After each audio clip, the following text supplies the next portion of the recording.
Oh, you're muted, Joe. Yeah. There we go. Finally, we're here. I apologize for the delay to you three. First of all, trying to get some things sorted and ready. I was hoping to go in for this for a deep dive, but we still have 10 or 15 minutes to do so. I'm watching the last 60 seconds of the most exciting, enthralling, unbelievable World Cup match of all time between the heavyweights of international football, Qatar and Ecuador. In a first on Talking Tennis that we've ever had some football things going on, but it's 2-0 at the moment to Ecuador as they enter the final stage. Shrihari, how are you? I'm good. Pretty excited because of what's in prospect. I have Novak as the heavy favorite, so that's pretty much what I'm expecting. Obviously, we'll get to the preview and analysis shortly, but I'm just really happy at the prospect of Djokovic finally lifting his sixth title here at one of his best tournaments in his career, and as one of the best ever players on an indoor hard court. Yeah, I think it's the most likely outcome, isn't it, Nick? Yeah, 100%. It is the most likely outcome that Novak Djokovic is going to win today. It's not a dead cert, but as nothing is in tennis. I mean, if you remember the Indian Wells final, we were convinced that Rafael Nadal was going to easily beat Taylor Fritz, and then fate intervened. But I would say that the most likely outcome, I would agree, is that Novak Djokovic beats Casper Ruud. He's just strong all round, and there are some significant areas of Ruud's game that where he's lacking, and Djokovic can exploit those. Jack, what about the matchup? Many people have been saying it's kind of very favorable towards Novak. We can obviously see that there's a 3-0 lead for him in terms of the matches beforehand. What are your thoughts on the matchup? I feel like most people might be underrating Ruud a little bit. Obviously, it's not new information that Novak's the favourite, but Ruud is playing better than he was last year when they played in the ATP finals. And of course, that went to a tiebreak, I believe, in the first set, and then Djokovic kind of ran away with it. The main thing for me, the backhand isn't quite as exploitable as it used to be. We saw that in his, well, I suppose Rublev maybe isn't your best bet to exploit that, right? But we saw it in the Fritz match as well. But I'm forgetting already, but I'm pretty sure Ruud won that earlier in the week. You can't go in there with as much venom and expect an error like Djokovic was able to do last year. And the most important thing is Ruud's holding his serve a lot easier than last year. So it doesn't matter how good you are. It doesn't matter if you're Novak Djokovic on the other side of the net. If Ruud comes out and plays his best tennis, and I mean, last year his serve was getting good, but now after a year of sort of working it properly in hard courts, it's properly good. He'll have a chance. He's not totally out of this. Yeah, right. Shuhiri, I think, or I thought that Ruud of the two, Ruud or Rublev, Ruud would be the slightly trickier one of those two for Novak, but I think you thought otherwise, right? Yeah, I did. Just because of how well each player is on this particular, how comfortable they are. Definitely, Rublev is. Although Ruud has definitely had better results in this tournament, Rublev has had, has won multiple titles on indoor hard courts and generally more comfortable. And I would think that on a good day, he has the killer instinct and the firepower to beat really good players. As we saw this week, he beat Medvedev and Tsitsipas. And sure, we don't put too much stake on the Belgrade final, but I think Rublev, notwithstanding how Novak was playing some phenomenal tennis in that final. So I thought, yeah, on a court like this, when the result can just completely, I mean, the match can completely slip away from you in no time. Yeah, Rublev, I thought he had the better chance than Ruud. I still would think, I mean, the matchup in general, even though it's been tricky for Novak in those 3 wins, Ruud gave a really good fight in the first set last year. I do remember that. But, obviously, Djokovic, I think he played excellently in Rome because Ruud, I think, was playing really well.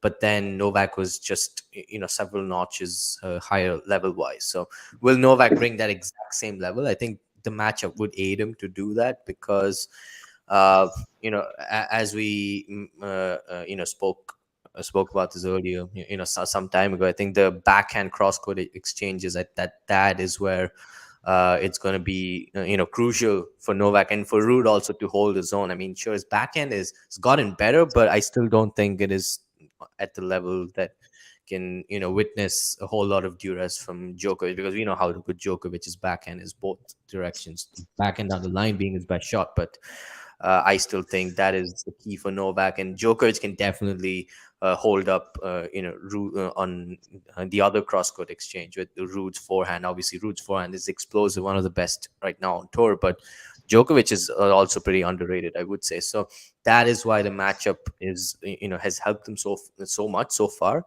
And also considering the occasion, I just think Novak is the very likely winner in this match. I just don't envision a scenario where I could see Ruud really more than maybe a set or maybe even 2 sets, like troubling Djokovic and getting to a stage where he's close to lifting the trophy. But that's just me. And like Nick said, sometimes it's just not predictable, and he cited the Indian Wells final, which is a good example. So yeah. Yeah.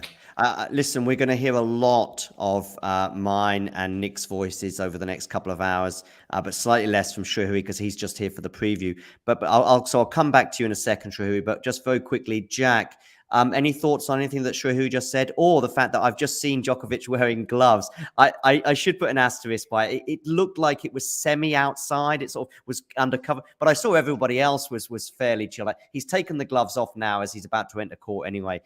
Anyway, Jack, what are your thoughts on what Shuhui just said? Yeah, the one other thing I'd definitely mention is if Novak is feeling prone to nerves, if he's playing a little bit worse than usual, we do sometimes see him play a little passively. Ruud, for me this week, and I'd like to see a Hawkeye graphic on it, is playing with more depth than anybody else on the tour or in the final 8, and his rally temperament has been outstanding. If Djokovic comes out and he's a bit passive, I could see the scenario where Ruud is able to outlast him from the baseline. Yeah. Let's come. Do you mind if I just go back to Shuhui and just keep him on board? Because I've only got him for. Yes, Nick is very cool. And by the way, just before I do come, Shuhui, Nick, I've got to say this to the audience. You were sensational yesterday on the comms. I loved the crescendo that was being built up in your voice, and as you were talking through the 2 tie breaks, especially actually the first tie break, I thought it was great. But now I've given you the praise. I'm going to go back to Shuhui just for a few more minutes before this thing kicks off. What can Casper Ruud do to hurt Novak, Shuhui? Like Jack mentioned, have a lot of depth on his ground strokes, especially the forehand. I think it needs to be really good. If we've seen from players in the past, especially, I mean, obviously Nadal, and he's on the same level as Nadal, but Nadal has, a lot of time, especially on a hardcore, troubled Djokovic a lot with his forehand on the line. Ruud, it would be depth, serving really well too. I think he needs to not have too many lapses on his own. I don't think he can afford lapses really on his own service games.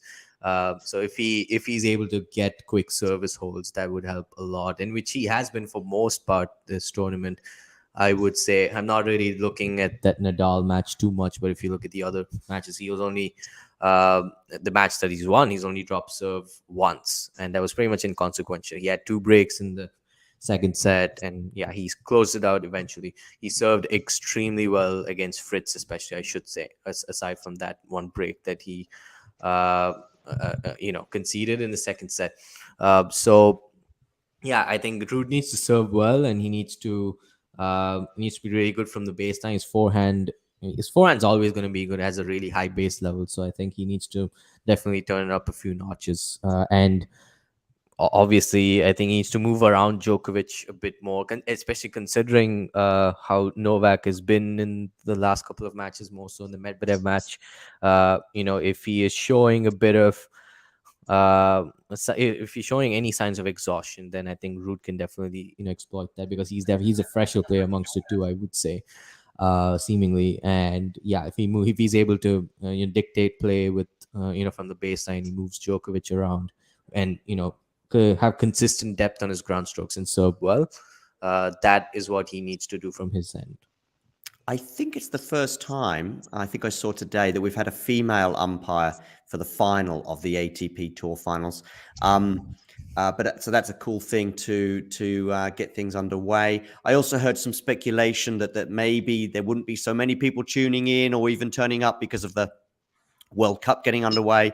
I heard that suggested, but I think it was just somebody asking in the live chat. Actually, to be fair, I don't think that will have any impact whatsoever. Bearing in mind the match is now finished between Ecuador and Qatar, and I'm sure many people want to know the result of that, and that was Ecuador won 2-0. But I don't think that'll have any impact. And also in terms of fans turning up, I think it's sold out. Italy, of course, didn't qualify for the World Cup, so I think on top of everything else, I don't think it'll have any impact. Nick, what are your thoughts on the Ruud performance last night against Rublev? Yeah, I ended up missing a good chunk of it because for the simple reason I turned on the match and it was quite competitive in the opening stages. And then I went, okay, Ruud went to wake up. I thought, okay, he's probably going to get the set. So I've got time to go and get some food. Come back from food, and not only has he won the set, he's 4-love up.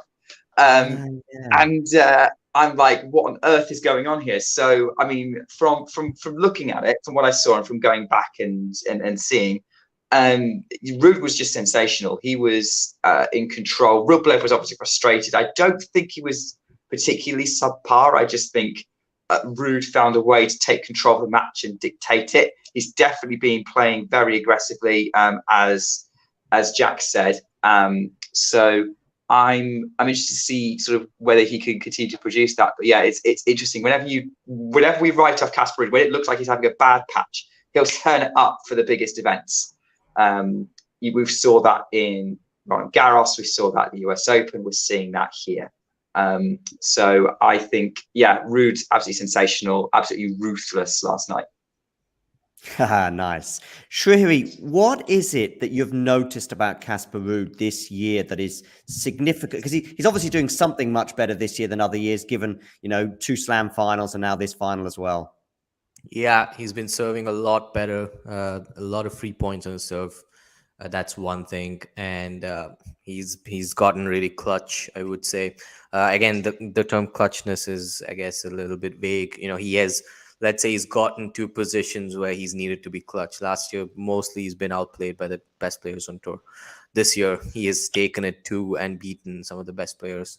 That's not really up for debate. He beat Zverev in Miami. He beat, he beat a really good Cilic at RG. People talk about how his draw was easy, but Cilic was red hot that week, and especially the way he played Medvedev, it was scary. You just thought he would be the one who would end up in the final. But Ruud, I think, put up a really professional and outclassed Cilic from I think the end of the second set onwards. He was getting outplayed, but since then I think he kept his composure. That's another thing.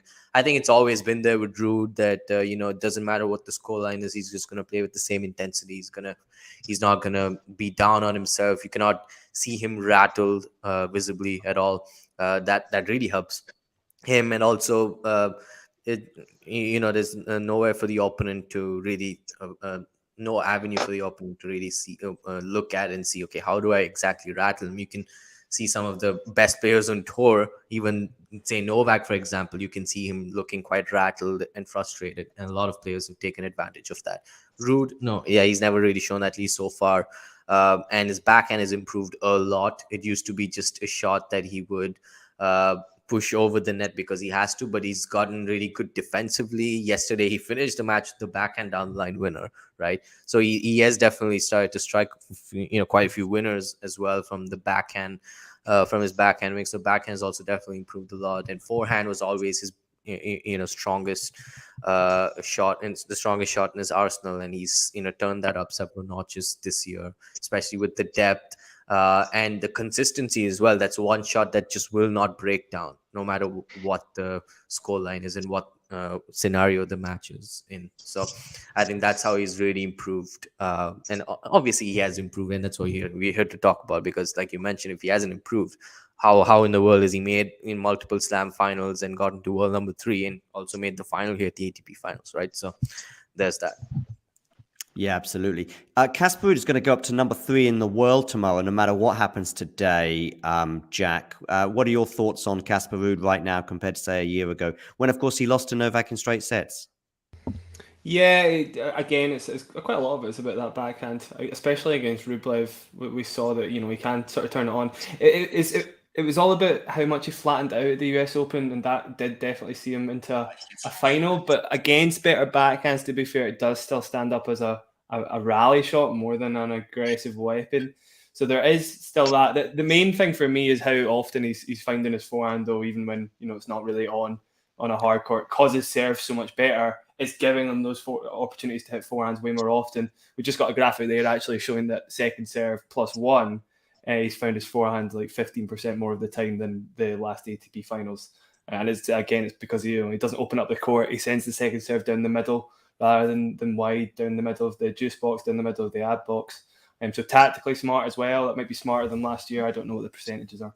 But anyway, yeah, it's all about how often he's finding his forehand, even if the backhand is a bit of a weakness. So again, he has a chance here, definitely. Djokovic is serving first. We're about to get underway, but I'm going to get one more comment from you, Shrihari, before you go. Give us a prediction and anything else you want to add. I predict 6-3, 7-6 for Djokovic. Anything else I want to add? We can definitely talk towards the end about the significance of this win, which is abundant. And yeah, you will see a lot of tweets from me, let's put it that way, after hopefully Novak wins this match. So yeah, let's hope we, for tennis, we get a really good final. Cool. Thank you very much, Shrihari. Your input, as always, invaluable. Take care. Yeah, thanks for having me on. And Jack and Nick, good luck. Thanks, Shrihari. Yep, see you. Cool. Nick, let's start with you because I've kept you in the dark a little bit as we were taking advantage of Shrihari's appearance there. You can either talk us through a point or two.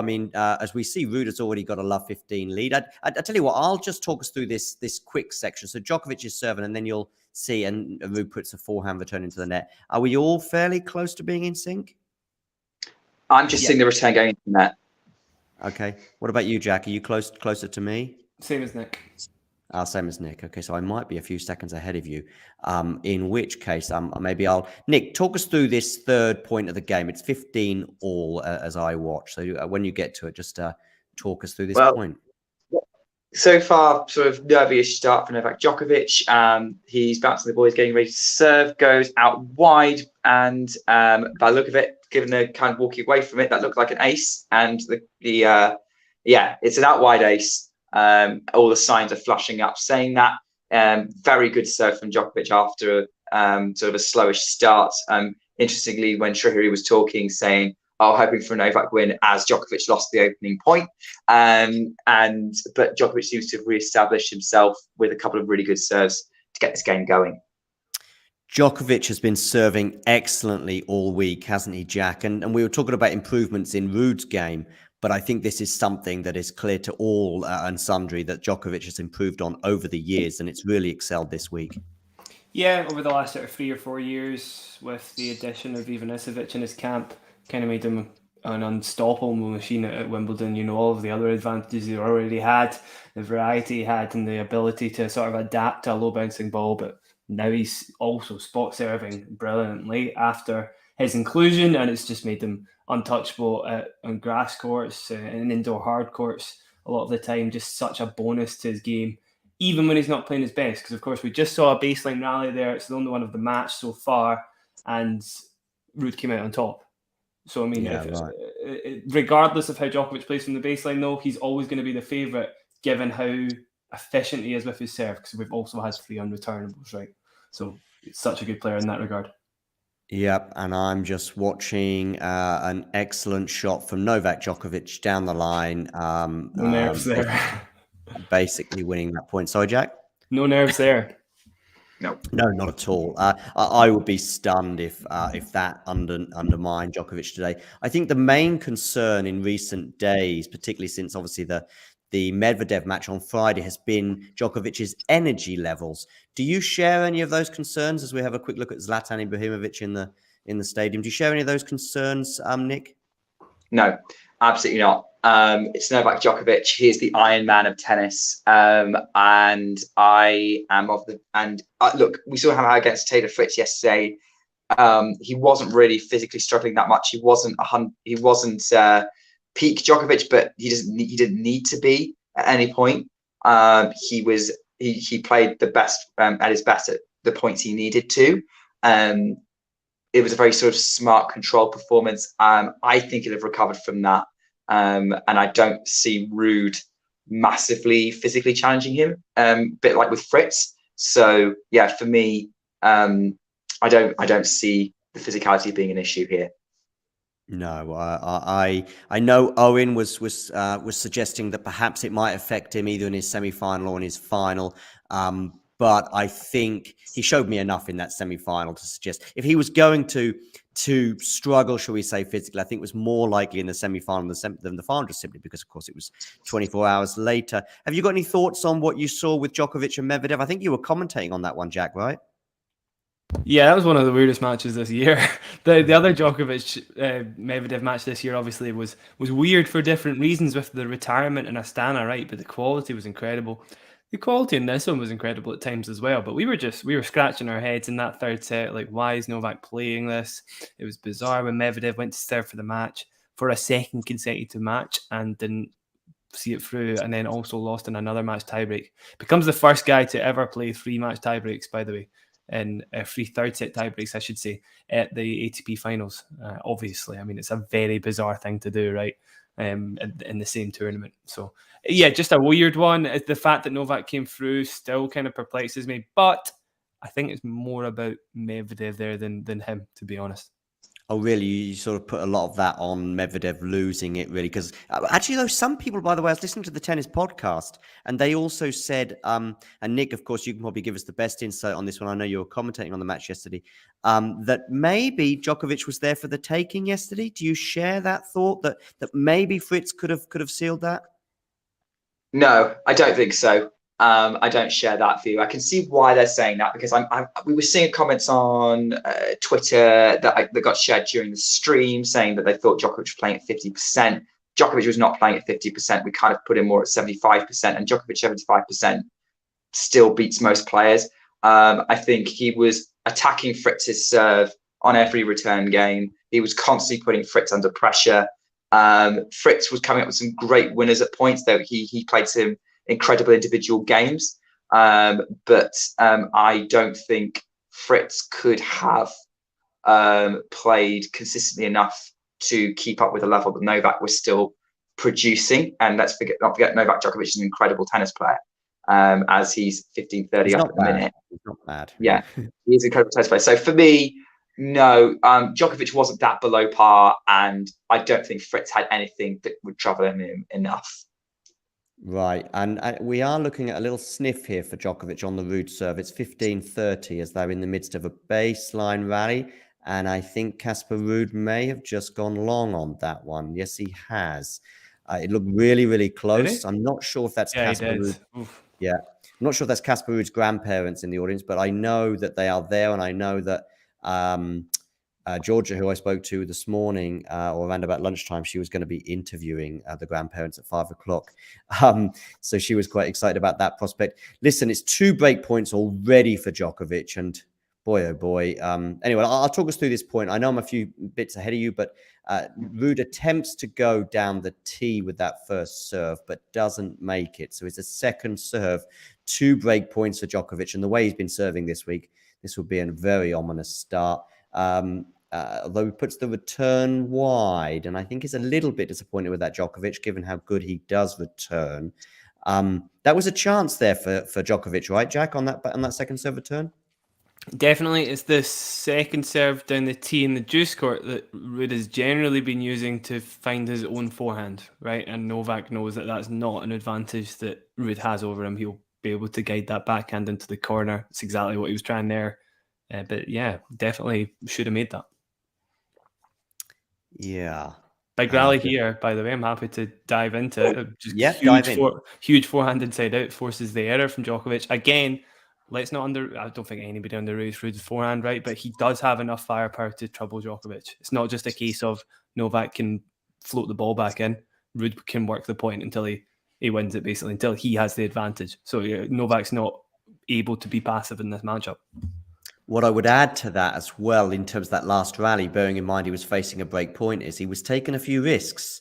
I mean, he took a risk at 15:30 as well, and that's why it went slightly long. But that rally on the forehand, he wasn't holding back. Sometimes with Ruud, for me, there is a feeling of tentativeness, and that, you know, he's got a big forehand. We do know that, but I do sometimes think, but he didn't hold back at all during that rally, and he went for it. And in the end, Djokovic was defending reasonably well, but just couldn't quite stay in the point.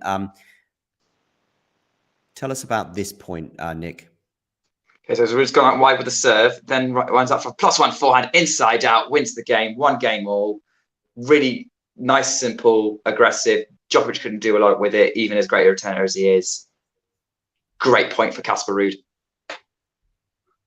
Hello, Isabel. Nice to have you on board today. Isabel, let us know what your prediction is. That would be great to know. And anyone else who's watching, of course, they are also allowed, not just Isabel. I don't think I've done one yet, John. Oh, you haven't done a prediction yet? No, Jack, I haven't. Oh, No, I'm sorry, Jack. And that's the second apology for me today in terms of I was a bit late as well. But go on, give us your prediction. I'm going to say Novak in 3. Okay. Ooh. Yeah, I think Ruud gets a set. I can see that. By the way, Jack, I know I'm going to mention the tennis podcast again, but they also said, or certainly Matt from the tennis podcast said that they felt that Ruud would be the tougher opposition, and for the exact same reason that I said last night that Ruud would be tougher than Rublev. Just basically, we've just seen Rublev get beaten fairly comfortably by Novak, whereas we haven't seen these two play on an indoor hard for a year. So, you know, we know that Ruud has improved. So there's just a little bit of an unknown factor regarding Ruud and Djokovic. They've only played 3 times before and only once on an indoor hard, whereas we've just seen Rublev play Ruud. And I also think that probably temperament-wise, big final, maybe as well we can expect a bit more from Ruud. So that's my thoughts. But Shrihari believes that Rublev would have been the tougher proposition. What are your thoughts, Jack? No way, definitely not. Matchup-wise, Rublev is a lot less trouble for Novak than Ruud. Rublev just not able to hold his own in that backhand when he's bothered by his opponent.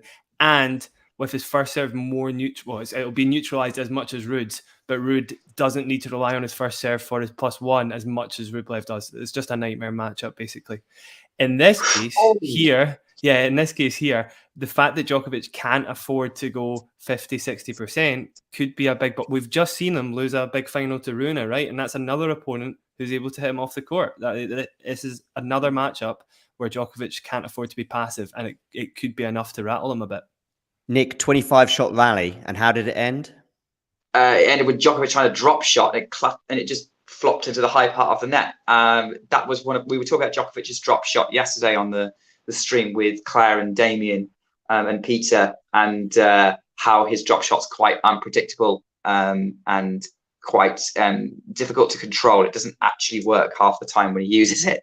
But that was a bit of a panic shot to try and bail out the rally. Really, it's hard.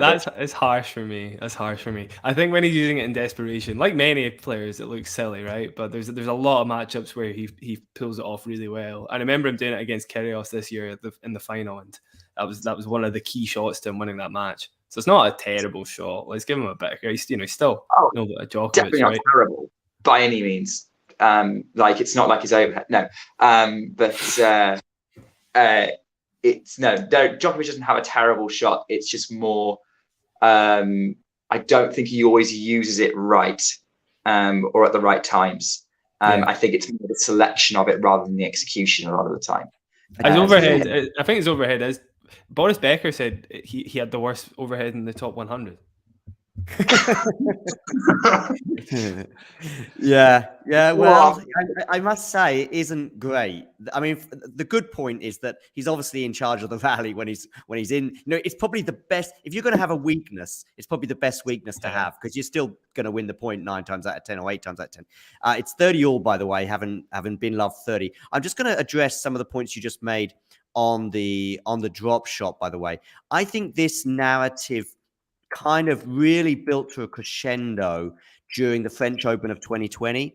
We Yeah. saw Novak using it, but even before the final, we saw him using it a lot. And I remember thinking, and I know this thought was shared from one or two others, but I will say, take it as my own, because I certainly thought as Djokovic goes 40-30 now and looking much more comfortable than a minute or so ago, he was using it a lot, as almost it felt like he was using it as a practice through some of his straight sets wins, at least until the semi-finals when he played Tsitsipas that year, and that went to 5. And it was like, we know how deep Rafa is in Paris. In fact, he's so deep, he's almost in Marseille, that that we thought, here we go. And Djokovic does hold, by the way, for 2-1. That he was. And then when it came to the final, when we were waiting for it, well, so was Rafa, because he was on it like a shot. And he basically put Djokovic in the situation when he ended up starting to miss them as well. So he was just losing the point more than half the time. And when you're going for the drop shot, you're obviously in charge of the point. It's not like you've got the choice, really. Let's say on the forehand in particular, you've got the choice of going big or you go for the drop shot. So you should be winning. Am I right in saying 60 or 70% of the time, the point at this juncture, Jack? Does that make sense to you? If you're going for the drop shot, you're in charge of the rally. You don't do it in defense. You could do it from neutral, though, and I think that's where Novak does it a lot of the time, where other players don't. Like Alcaraz will do it in offense pretty much every time, but he doesn't use it as a surprise tactic. He uses it as a surprise in a different way, right? Somebody's expecting a massive forehand or a massive backhand, and he throws in the drop shot and they're on the back foot. Sometimes Djokovic will throw it in a neutral rally, a la Medvedev and Astana this year, and it still works, but it has to be perfect execution, and that's why it can look a little rubbish. Yeah. I mean, you look. It's like one of the sort of a dinked penalty. Excuse the football reference. You dink that penalty in a Panenka style, and when it comes off, you look pretty cool. When it doesn't come exactly. off, you do look a bit silly. I mean, listen. In the end, it didn't cost Djokovic too much, because I think that was the point that put him love 30 down. But in the end, he held 230, which is obviously kudos to Djokovic. I'm guessing he must be soaring up. Soaring might be an exaggeration, but he must be going up through the rankings with this performance. I don't know if he'll make top 5. 5 now. He's 5 now in the live rankings. So, and Ruud, of course, will be number 3. Nick, have you got something to add to anything we've just been saying? No, I was going to say, like, he's up to 5. He can't go any higher even if he wins. But it does put him. Right. No, he's still top 5. He's too far behind Tsitsipas. But it does put him within range of potentially stealing the world number 1 back in Australia if Alcaraz has a poor tournament and things don't fall into place for Ruud or Tsitsipas. Nadal can't do it because he's maxed out on points. He's that was quite a good shot, by the way. It was a good. To be honest with you, I thought that one opponent had won the point. That's a great rally, especially the way it ended. By the way, it kind of started in a way with an attempt at a drop shot from Ruud, but there was like 3 or 4 times at the end of that rally. The last 3 or 4 shots, I thought they'd won. I thought they'd won the point. I wasn't even sure if Ruud was going to land in. In the end, it landed comfortably. But actually, the reason I had my finger in the air more than anything else, contradicting something I said earlier. Did you see Novak just sort of crouch down after that point, as in like, I feel a bit stiff, Jack? Or am I jumping to a conclusion there? I think something in my psyche is just like made me not notice that forever after the Australian Open finals in 2015 and 2016 against the South Scotsman. I'm not interested. I think he sometimes will start doing that and it doesn't really mean anything. We just saw it the other day against Medvedev, right? He still came through that. Whatever, I'm ignoring that. He could feel how he likes. He's still Djokovic for me. So, yeah, I agree. I don't pay too much attention to when Djokovic is doing things like doubling over or looking exhausted or whatever, because 9 out of 10 he still wins the match and he's still producing amazing shots during points. So, or performances during points. So, no, I don't hold too much stock in that either right now, especially this early in the match. If we're going to entertain that idea, the only thing I would say is Ruud will make Novak play more shots than most of the rest. In fact, pretty much anybody else in the field, I would have said, because of the way he constructs points. He doesn't go for angles as much, which is surprising for a spinny player, but he just, you'll find the deep shot first and then play the finishing point. So he's happy to rally back and forth until he finds that opening. That could be a factor, but Also, no, I'm just saying that, you know, I don't care if Novak is vomiting in the corner. I still think he's the favourite. I mean, Yeah. Andrey Rublev in the corner and won a match. That's true, exactly. And I'm apologizing. No, I'm not apologizing. What the hell? I remember seeing Zinedine Zidane once vomit just as he was about to take a penalty, and then he scored. Why? It was the last minute against England in 2004, the Euros, and it was a crucial moment in the match, of course, to win the match. And he does actually vomit. And you're thinking, is that nerves? Is that tiredness or exhaustion or a bit of everything? But he still put the penalty away with aplomb. But these exceptional athletes are well, they're exceptional. Listen, Djokovic is leading 15-love. Go on. Sorry, you were going to say something? I just saw, I think Nick saw the same thing as me, a great forehand to finish the point. And Novak not playing passively at all. He's played great actually so far in some of the bigger points. Obviously, we saw low 30 in the last service game. He's turning it on so far. I mean, I don't think he's had to really raise his game a whole lot to win any of these matches he's had so far. The Fritz one, maybe actually, you know, there were moments where, you know, maybe it wasn't at his best and then he played really, really well. But overall, indoors, he's just such a high base level player that he can, sort of roll at about 60% even against top 10 players and win. But not here, is my point. Not here, and he's shown that already. I'll just add something to this though, and then I'll come to you, Nick. We have seen a couple of times in the last few months where Novak has sort of done some of this sort of crouching down, if you like, stretching a bit, feeling a bit, looking to the casual observer, looking like he is feeling a bit stiff. And we've saw it in funny enough, both times in Paris, once on the clay of Philippe Chatrier, when in that fourth set against Rafa, he did look like he was, laboring, if you like. And then again, in Paris-Bercy recently, when I think he had some massaging during the third set. I think he had just been broken at that point and in the end was broken again and ended up losing the match. So listen, Djokovic is just held to love. So, I still have exactly the same feelings right now as what I had before the match, which is that Djokovic would win. I don't even know if I gave a prediction. I'm going to mirror you, Jack, and say Djokovic in 3. Nick, tell us some things on what you've just seen. Djokovic, really good hold. Not only was it to love, but really positive points from Djokovic, hitting winners, finishing at the net, really dominating points, serving strongly.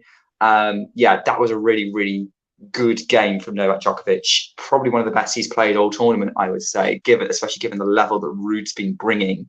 I thought it was interesting when you guys mentioned around sort of I think it was Jack, the sort of Ruud, the level Djokovic is bringing today. And I think, Ruud is coming out and making him play at that level, for sure. And he's making this competitive. But if Djokovic continues to play like that, he's not going to keep it competitive for long.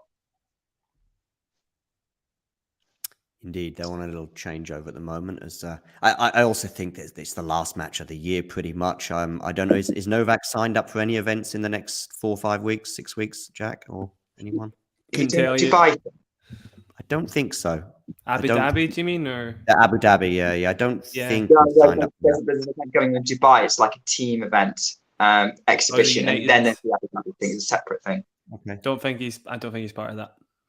No, I don't think so. Maybe someone in the live chat can tell us otherwise. Is there an ATP Cup on this year? There better not be. No, that's been cancelled. That's the United Cup. Oh, he is going to play the exhibition in Dubai, according to Shrihari. Cool. Okay. Yeah. There we go. With the United Cup, Djokovic isn't playing. Serbia could have played, but Djokovic didn't want to play, so they haven't entered the team. Okay. Yeah. I get it though, because I've said this before, and so I am repeating myself, but I actually think as preparation for the Australian Open, I don't know if the team event is ideal. We saw Rafa do pretty well playing on Rod Laver Arena and then going into the Australian Open this year. I've watched some players giving their all for their country, of course, and the mental and physical exhaustion that can sometimes come with that. And I know it is the first event of the year, but I don't know. I don't know if I think you're better off playing a 250, getting to the quarterfinals or semi-finals, getting yourself going for the season.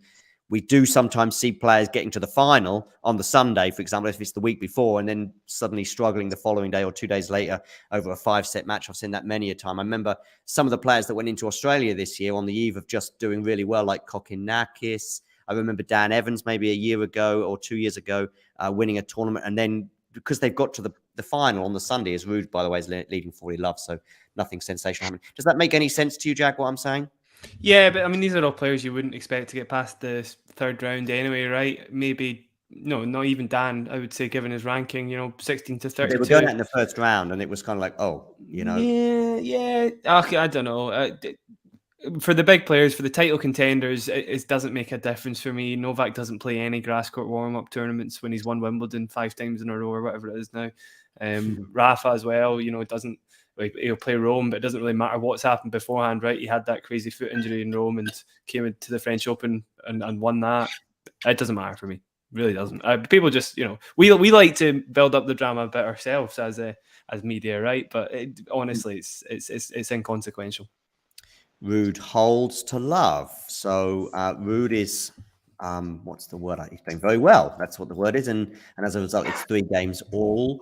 But he's going to have to keep this up. That's the thing. He's going to have to continue playing like this and hope he gets a sniff. There's yet to be a break point.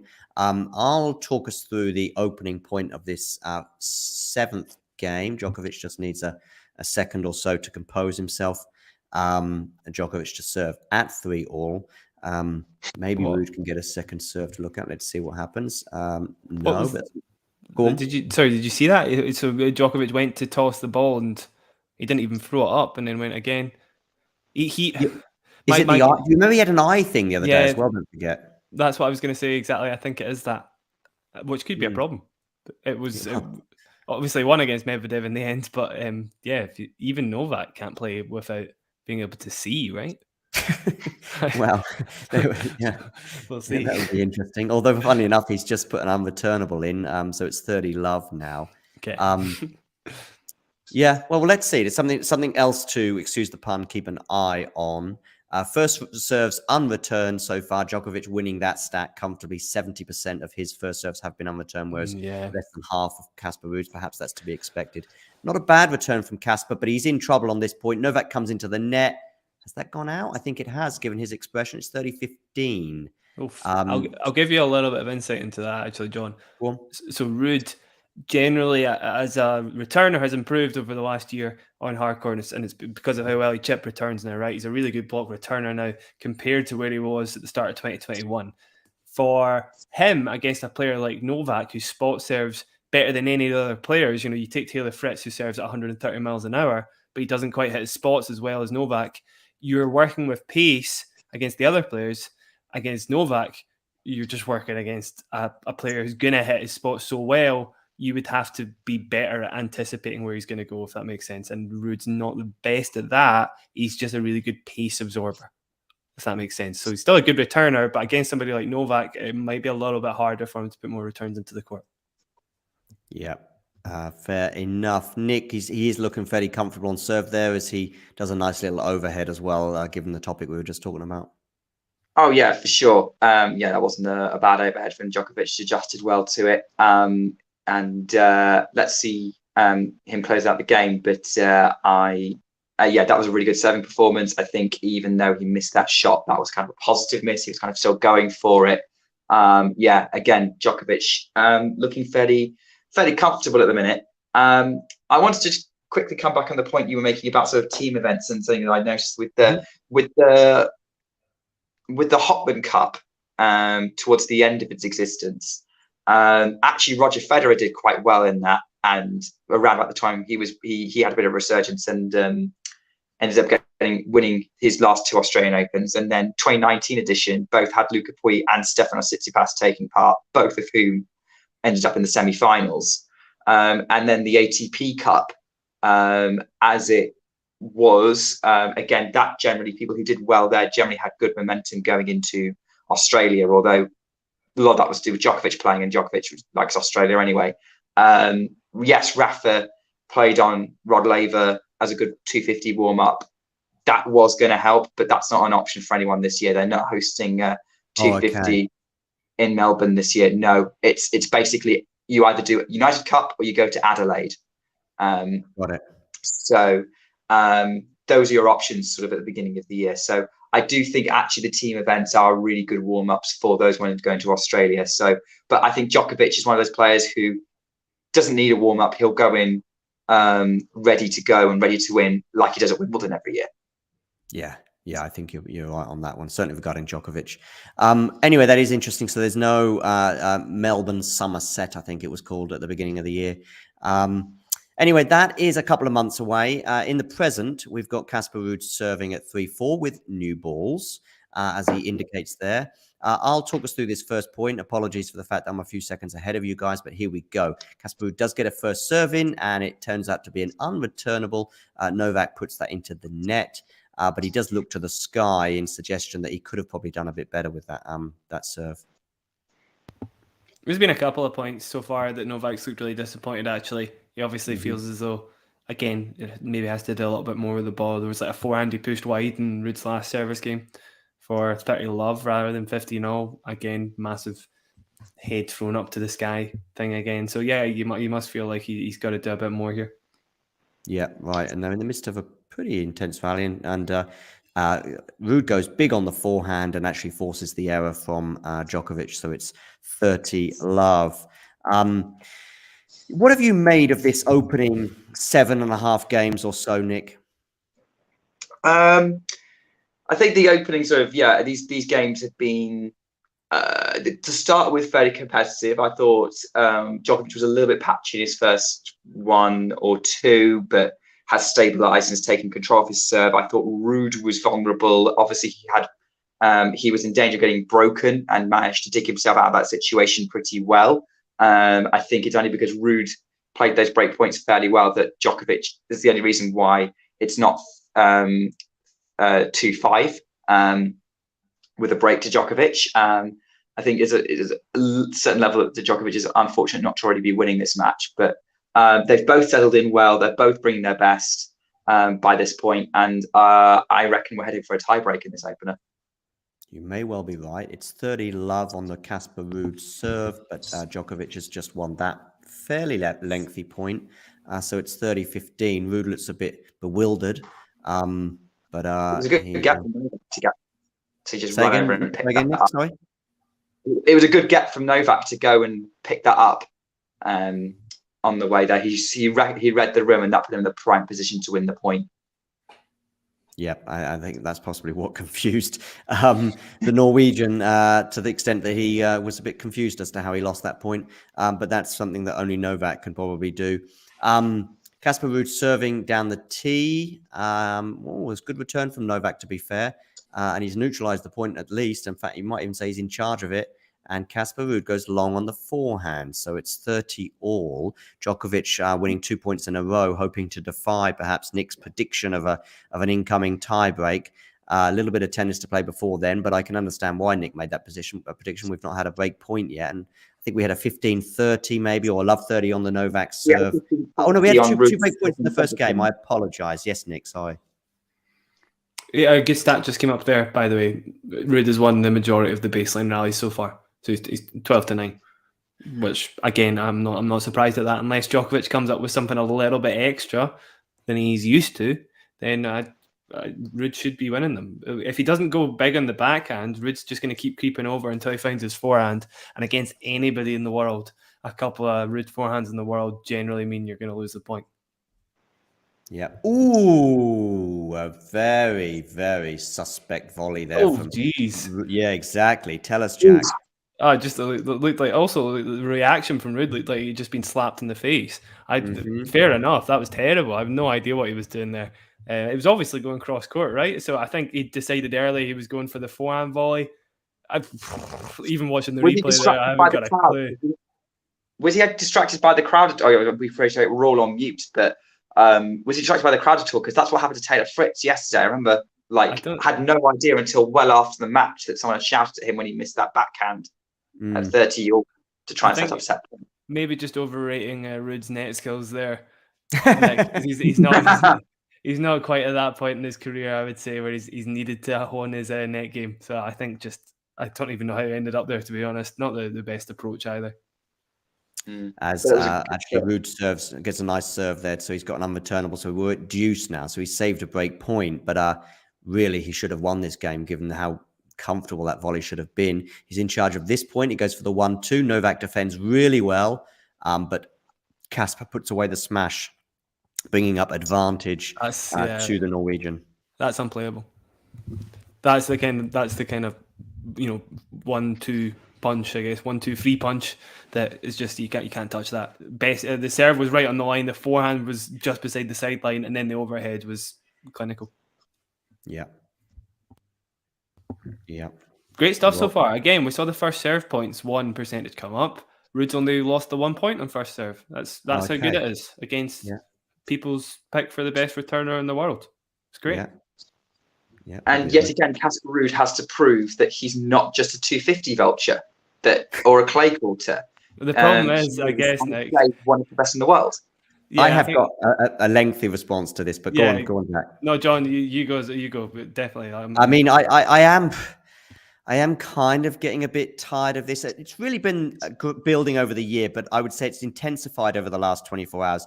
And it's along the words of, I saw a tweet that I was at it in. Fair enough, it didn't bother me, but it was something like, we need to start putting respect on Casper Ruud.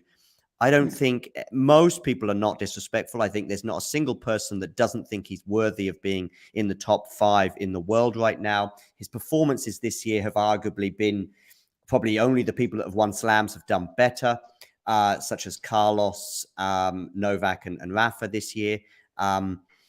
But none of the people that are saying put some respect on Casper Ruud make him the favorite today. That's would be just nonsensical. I have no problem with somebody saying, I've got a feeling that Casper Ruud might win. Fair enough. I've got no problem with someone predicting it. But all of these people saying, I've saw one person in the same tweet, okay, pretty much, or they had 2 tweets back to back. We've got to start respecting Casper Ruud. But there's something going on with the scheduling at the moment because Djokovic shouldn't be doing this. And I'm thinking,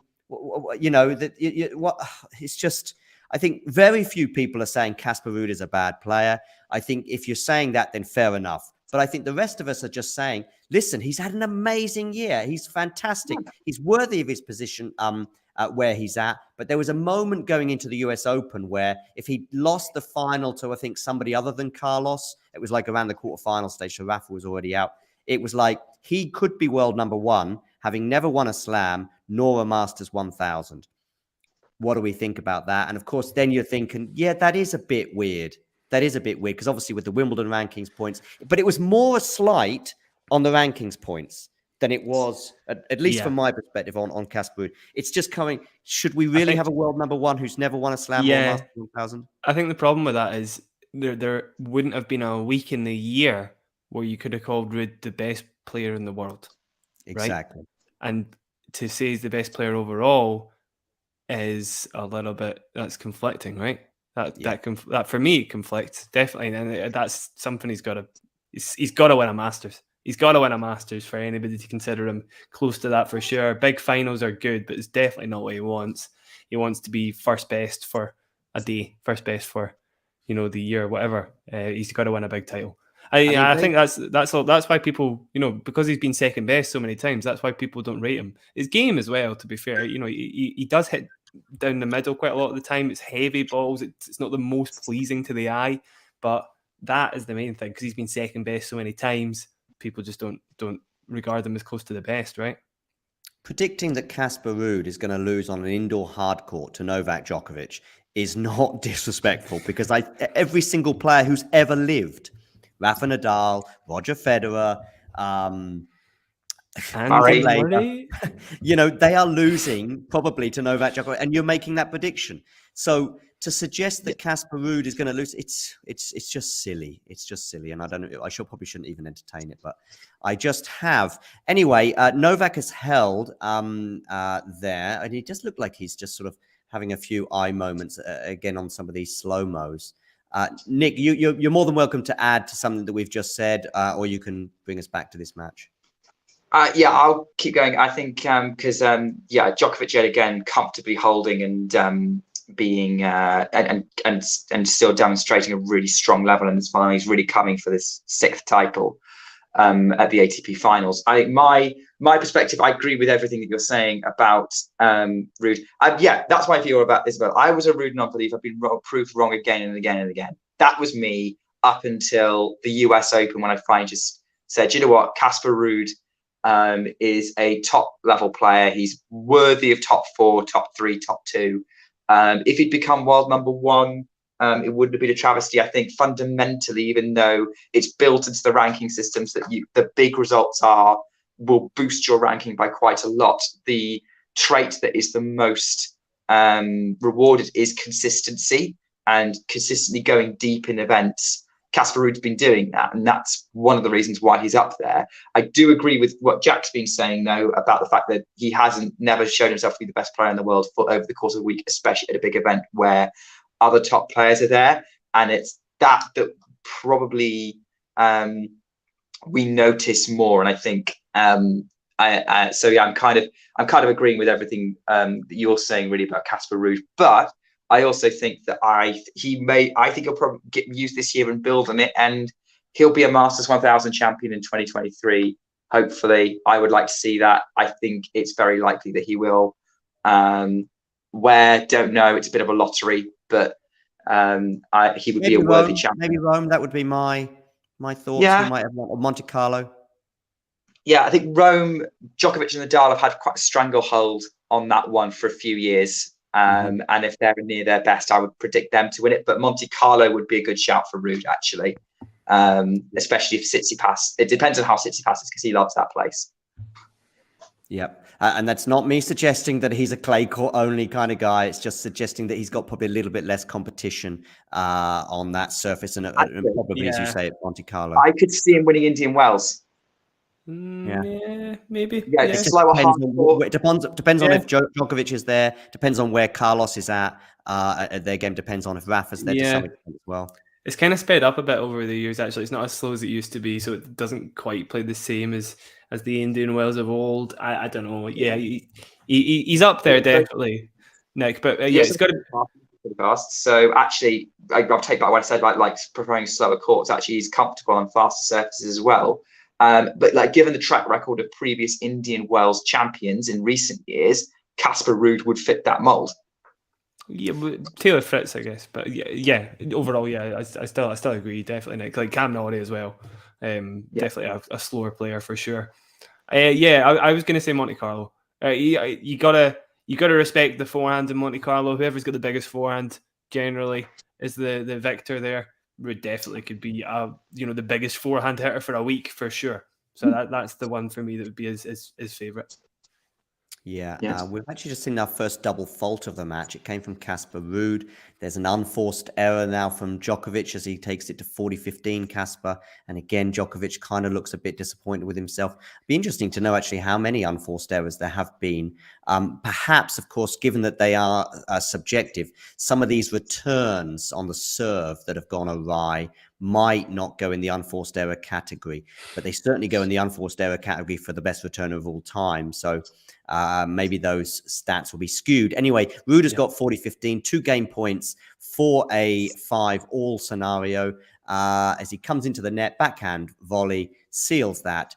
5 games all. And I'm going to tweak what I said earlier. We've only had 1 game so far in the match where we've had any threat to the serve in terms of break points. And Casper holds comfortably. Yes, Jack? 2. We've had 2. Remember, John, we had another one on Ruud serve at 30-40. But yes, sorry, did I say 1 point, or what I meant is 1 game? Yeah, so 2 games. There was 15-40 and there was a 30-40 game as well. Oh yeah, of course there was. Yes, you know what? Yeah. I should stop talking about this topic. I'm never going to talk about it for the rest of this match anyway, because I'm getting it wrong every time. I had very recently had the honor of doing the unforced error, forced error, etc. sort of stats for the Billie Jean King Cup. Actually. Oh wow! And I'm sure, given that I didn't sign any non-disclosure agreement, I'm allowed to speak about it openly, whatever. It's very funny just how subjective it is, because you just get a guy like me to turn up and I just go, well, I guess that'll lead to unforced, I'll put it down as an unforced error. It's just people like me that do that, John. So you're quite right. Sometimes the unforced error count is just whoever's behind the computer that day. Yeah, right. And there was a very, very funny comment. Hi, Miles, by the way. There was a very funny comment yesterday from Damien during the stream. I think it was during the first set when he made a comment about the unforced error count. Super funny. I won't repeat it just because I think you need to hear it from Damien himself. But maybe I'll try and find it and either clip it or just send a link to the exact moment he said it. But it was super, super funny. In fact, I watched. Oh, that's a good backhand down the line from Casper Ruud, 15 all. But yeah, that's really interesting what you say there about the unforced error thing. I mean, also, an unforced error for Novak on a return of serve is different to an unforced error for you or me. Put it that way. Yeah, because you'd be going, that's a number. If that was me or you, or let's talk about me anyway, because I know my abilities. You go, oh god, that's another. Because I can make an unforced error look forced. Do you know what I mean? Yeah, you're quite right. It's funny because obviously if you were 3 seconds too slow for a serve and only just got your racket to it, where Novak's been in place for about 2 seconds flat, yours goes down as a forced error and Novak's goes down as an unforced. So there you go. That's exactly what I'm saying. Yeah, it's quite funny. So yeah, just funny the subjectiveness on it, and relatively as well with my sort of stat brain going, forced errors are obviously much harder to call sometimes. So it's quite interesting. My goodness me, this talking tennis team, by the way, we've got Vanch, who's played at some point in his life or when he was younger, playing the guy who lost to Andy Murray in the second round this year at the US Open. Yeah. So we've got that from Vanch. We've got Jack, who's the unforced error counter at the Billie Jean Cup. What else have we got? Nick, have you got something incredible to add? I haven't got anything, so don't worry. I wish I did. Yeah. Damien's essentially the face of Challenger tennis now as well. He is. Tennis media, definitely. Yeah, so that's fair enough. And he's also coming out with witty comments like he did yesterday. I mean, Nick is just turning into a commentator extraordinaire. I don't know if he's done any commentary before the talking tennis thing. So that's kudos to him. Who else have we got? I'm just trying to think of. Go on. Only alone in my living room. I remember recording myself once. I think there might have been a competition when I was a teenager, and it was recorded on a cassette, and I think it was Formula One. Anyway, I never heard any response to the competition. So there we go. Maybe that got lost in the post. But anyway, listen, I need to update the scoreboard because it's 6-5 to Novak.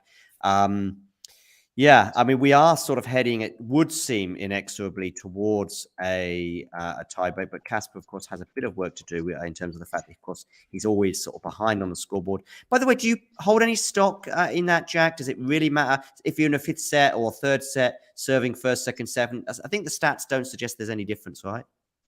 You're right. There's no difference in terms of hold percentage, or if there is, it's minuscule. I think it's more of a preference thing for some players. And in a fifth set, I think in a fifth set, I could see that after hours and hours of play, when your legs just stop working right and it becomes a lot more grueling. Yeah, I think I could see the crucial break of serve, or being more crucial than other sets. But generally, not in a free set match. I wouldn't have said so, John. I think the players attest to that as well. The one thing I would say, and it's what I took this from Andy Murray, so it's a fact in terms of strategy and stuff, is serving first or last can be beneficial in terms of ball changes. So if you'll be the first to serve with new balls if you serve second, right? Because it's 7 games in, so that can be beneficial. 5-6, Casper Ruud to serve. Talk us through this first point, Nick. Okay, so Casper Ruud stepping up. He's going to serve out wide. Djokovic tries to get the back end. Oh, he gets that back end right, and Ruud has to put it in the net, force the error, because that was an incredible get from Novak Djokovic. Pulls Ruud really far out and forces the error into the net.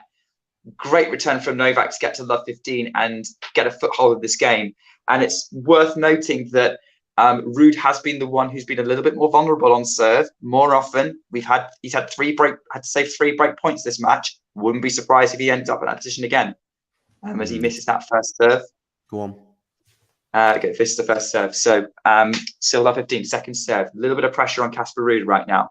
He's going to go again, body serve, backhand Djokovic, forehand Ruud inside out, backhand Djokovic is long, and that's a really good forehand from Ruud. Djokovic puts that backhand long. He looks annoyed with himself.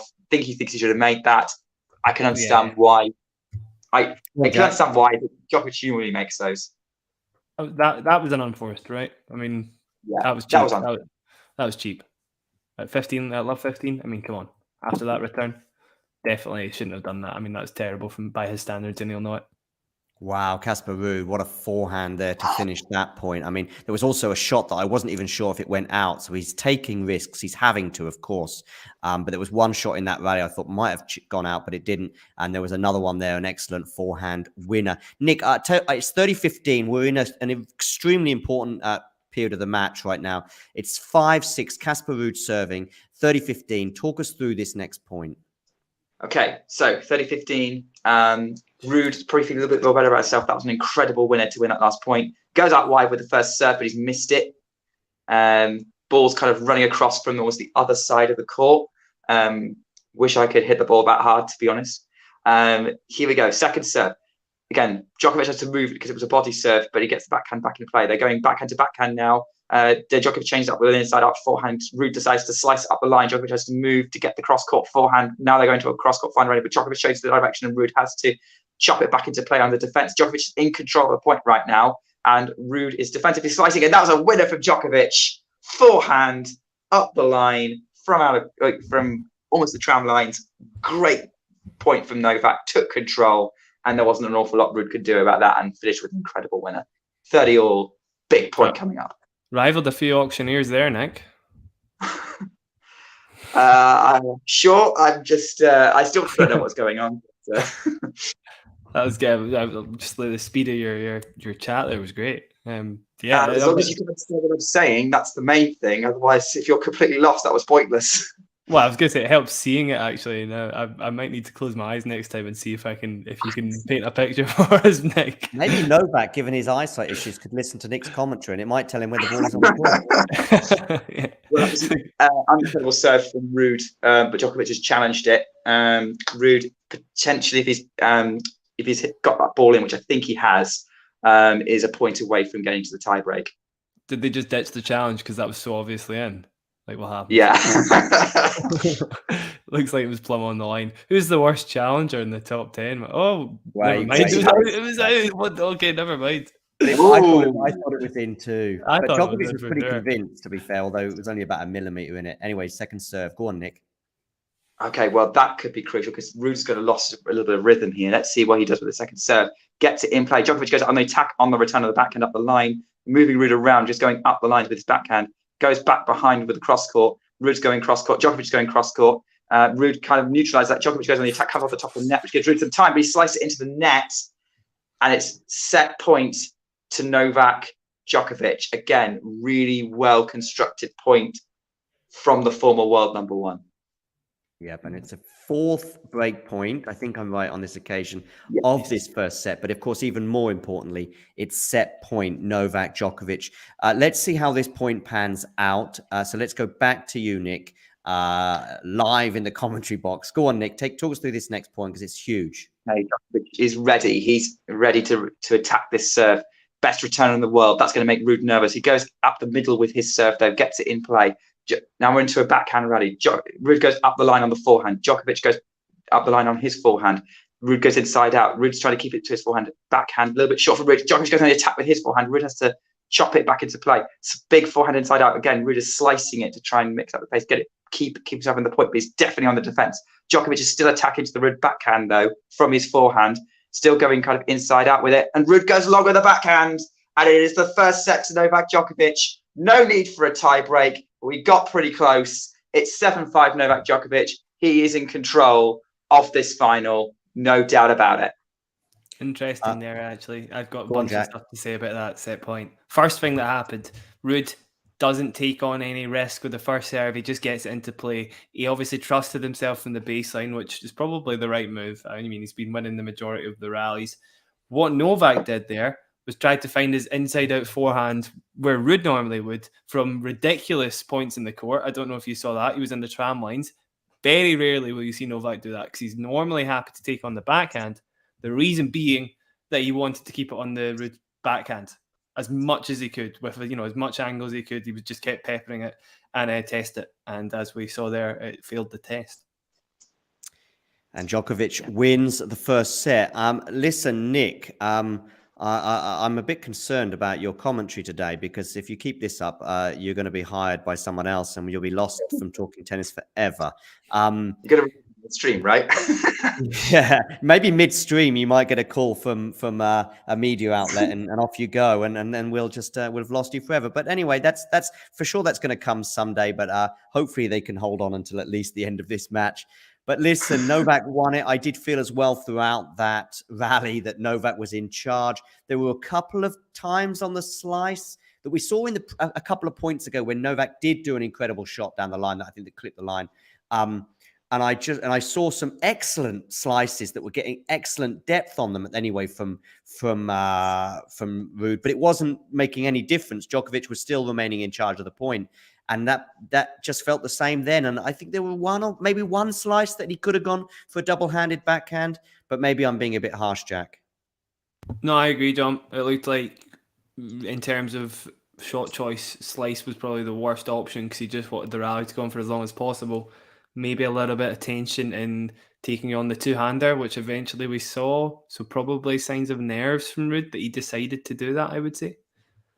Yeah. I'm going to very quickly get some water. I am dying. Get some water. Go get some water. Give me a second. Yeah, no problem at all.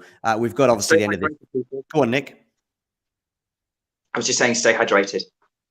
Oh, there you go. Stay hydrated. Very important. Yes, good advice. I'm just going to get some stats up. They're actually going to get underway for the second set. That obviously Novak winning that first one 7-5. Let me just bring up some of these stats on the screen anyway for the first set. I mean, really, 4 break points. You did sort of suggest it, Nick, that probably if it did go to a tiebreak, or at that stage, it was probably Djokovic just looking slightly the better player. I mean, Ruud has been fantastic. Of course he has, but Djokovic, there was a feeling that either he was going to break there or seal it in the tiebreak, and he duly did.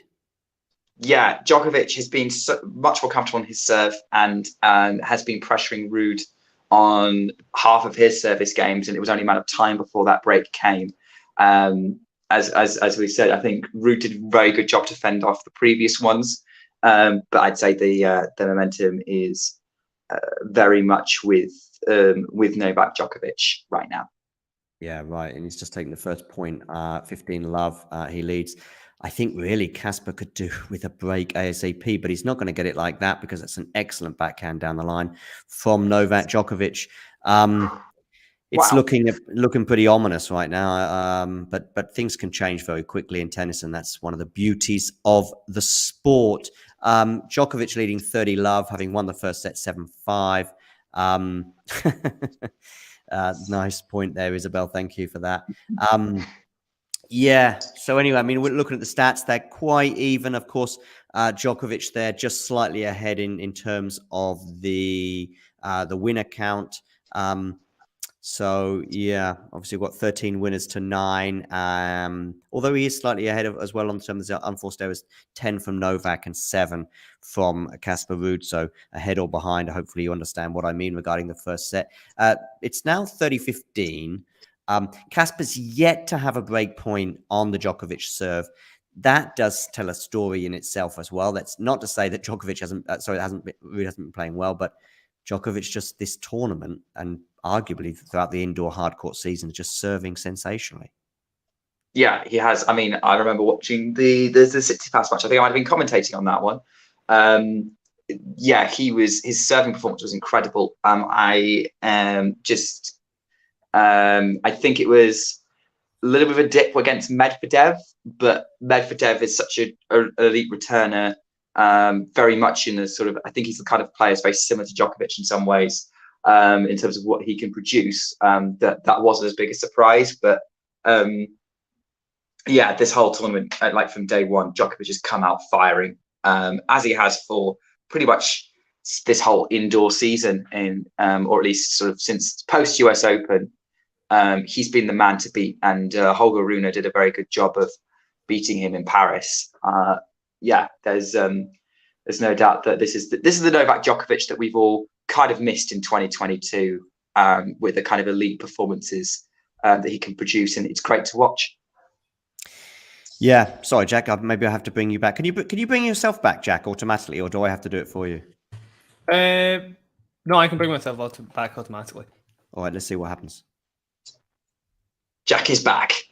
No, he's not. I'm just taking him out again. Let's see if he gets. Hey, he's got. No. I was back already, John, and then you put me. I know I did. Yeah, I was just testing it. Jack said I can bring myself back. I can bring myself back. So I was like, okay, let's see if he can. Like, testing me. Fair enough. I mean, yeah, I resurrected myself there. I'm pretty sure it's because I'm logged in as a Talking Tennis admin job. But there you go. There you go. I suppose too, but technology does surprise me. It's one of the reasons why I was a little bit late with the stream today. But there we go. Somebody who's wasn't late today was Novak Djokovic, and he's out of the traps in this second set. He's got a 1-love lead. I think he lost just 1 point on his serve. Mind you, Casper's serving quite well as well in this particular game. He's now 30-love up. Make sure you hit that like button, by the way, people, and make sure you subscribe to the channel if you are new. What are we thinking right now? Are we still thinking, Jack, that it's going to go 3 sets? I guess I'm going to stick with that. It's obviously they're still to be had, and I do think, with the exception of 3 or 4 pretty important points, Ruud has played really, really well. But that's the difference. I mean, let's just talk about Djokovic in terms of this indoor season. He's lost once, and he must have won, I don't know, 20-odd matches, something like that. Or maybe I'm exaggerating, Jack. I mean, he won in Astana, which I don't know how many matches that would be, 3 or 4. He won a 250 in Tel Aviv. 5, I think, actually. 5. 5, okay. So, and then maybe Tel Aviv was 4 matches. He obviously got to the final in Paris-Bercy, which may well have been 5 matches. Another 5, yeah. And he's obviously won 4 already here. Unless he got a bye. Yeah, so I think 14 plus 4, 18. So yeah, you're right. This would be the... Oh no, of course, because he lost to Ruud. So 17-1, right? So yeah, 17-1 in the indoor season, John. Yeah. Not bad. Not too bad, as that famous Italian journalist said to Novak once. Yes, indeed. And I think what you can add to that as well is the level of quality and the opponents he's come up against. I mean, of course, we don't need to say much more than the ATP Tour Finals. You're playing the 7 best players, if you like, or those other people who are in the competition are more or less the 7 best players on the tour throughout the whole year. And he has skittled through them all with a drop of just 1 set thus far. It's 1 game all, by the way, in this second set. And on top of that, I mean, Paris-Bercy, he beat Tsitsipas in the semi-final. He lost to Holger Rune in the final. He obviously had Medvedev in the semi-final, but Medvedev pulled out injured in. Where was that? That was in Astana. Did he beat Tsitsipas in the Astana final? Yeah. Yeah. So, you know, he's skipping. Go on, sorry, Nick. He's played Tsitsipas 3 times in the last month or so. There you go. And Tsitsipas is the world number 3, albeit I think he's going to drop to 4 tomorrow. So, yeah, I mean, we're talking about top players, of course. Bearing in mind, of course, Medvedev, I think it's been a year now since he's beaten almost a year since he's beaten a top 10 player. I think it was Tsitsipas in Australia was the last time he did so. That's correct, yeah. You were saying that in the other stream, right, John? It's been 8 matches in a row that he's lost to top 10 players. Also something that you and I were discussing about 3 or 4 weeks ago on your podcast On the Line, which was we just started to think that Medvedev may have turned a corner. And I think I was comparing him to Felix at the time. And the thing that I just said is just one tiny thing we don't know yet about this turning the corner for Medvedev is that he's done really well. He'd just beaten Chapo, I think, in Vienna. But there hadn't been a super landmark win, if you like. I mean, it nearly came in Astana against Novak, but there hadn't been he is back, if you like. And I think that has unfortunately been his undoing, particularly here in Turin. Yeah, I agree. Definitely. The Tsitsipas one was good, to be fair. Sorry, no, I'm getting mixed up. Ignore me. He lost Tsitsipas in Cincinnati, didn't he? He did, yeah. Yeah. I was thinking of Novak there, John. Yeah, no worries. And of course, he lost all 3 matches here as well. I think that would have been, from his perspective, quite a big win to just beat Novak in that final match. I think similarly, I think it was quite important for Rafa to arrest a particular slide, slightly different slides, if you like, in terms of the issues. But of course, Medvedev wasn't quite able to do so. Listen, Novak holds to love. Nick, any thoughts on this second set so far? It's been, by the way, if we're not talking about the points, it's just because it's going fairly smoothly for the server, and I think there's been barely any points dropped on serve this set, Nick. Yeah, barely any from both players, although it's very early stages in this set. I mean, what I will say is that was a very impressive game from Novak Djokovic again, serving really well or producing really impressive winners. I was definitely raising my eyebrows to a few as we see the Turin DJ, who's been a big star of the show over there. Definitely a fun addition. I think Novak Djokovic's fans should be definitely feeling confident right now. I think this second set is definitely feeling like how it was kind of midway through the first, with both players holding pretty well. But Djokovic just looks unstoppable right now. Whether or not he has a dip, I don't know. He has had a couple in the last few matches, but I don't know. Maybe he's focused on it. And like Djokovic in finals is a very different beast. Yeah, indeed. There's Zlatan again. Are you a football fan, Jack? I'm not at all, John. Not in the slightest. 100% tennis, 0% other sports for me, honestly. I've tried. Oh, really? Yeah, genuinely. I'll maybe watch a few World Cup matches just because my pals watch them, to be honest, but it's nothing. I'm not interested. I've seen Nick. I think I've interacted with you once or twice on footballs, at least on social media. So I'm guessing you have at least a passing interest, Nick. Passing interest. I would say if I was to rank the sports I'm interested in, it would probably be fourth or fifth. But I will watch a football match. I'll definitely be following the World Cup. I know who Zlatan Ibrahimovic is, but I don't really have a team I support. I have some that I follow.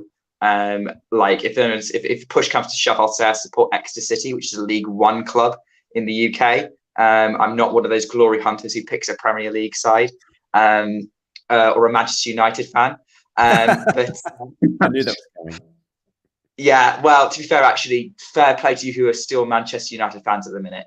You're definitely not glory hunters. You are definitely have a genuine love for your team. By the way, I started supporting United in the 80s as well, and we were even worse then than we are, or we have been for the last 10 years. But that is a different topic. Listen, in his press conference, Novak did actually reference Zlatan. I don't know if either of you saw or heard that, but Novak also showed he's just like the rest of us, at least in terms of conversation. And obviously, it's not his mother tongue. But I remember he was about to recount this story from Zlatan, and I just could see it, and I was like, I could read his mind, thinking that I'm the same here. I think he's going to have a moment where he can't quite remember what Zlatan said exactly. Because it's one of those moments where you're with your friends and you go, oh, I've got a really funny story to tell you. This Zlatan was saying the other day, and I just thought, if that's me, I'm going to struggle to remember exactly what he said, because you've sort of built it up so much. And Novak showed his human side. He also had a moment. He said, hang on a second. What did he say? And it was like, okay, at least in terms of the press conference, Novak is human. He's showing his ability though on a tennis court right now. He's at 15-30 on the Casper Ruud serve, and it's now 15-40. Ruud went for a serve and volley. For goodness sakes, what is that? Just the serve and volley. What's he doing? I don't think I've ever seen him serve and volley in his life. That was weird. I don't really know what that was about at all. He didn't even get to the net as well. It was almost like a delayed choice to approach the net because he got caught doing the half volley eventually. One of the weirdest decisions I've seen from Ruud all year. It's another wayward volley from Ruud that cost him in the I think it was the game that got broken before. Or maybe it's a game, well, definitely a service game when he was vulnerable to break points. I remember that. And he needs to play more doubles, clearly.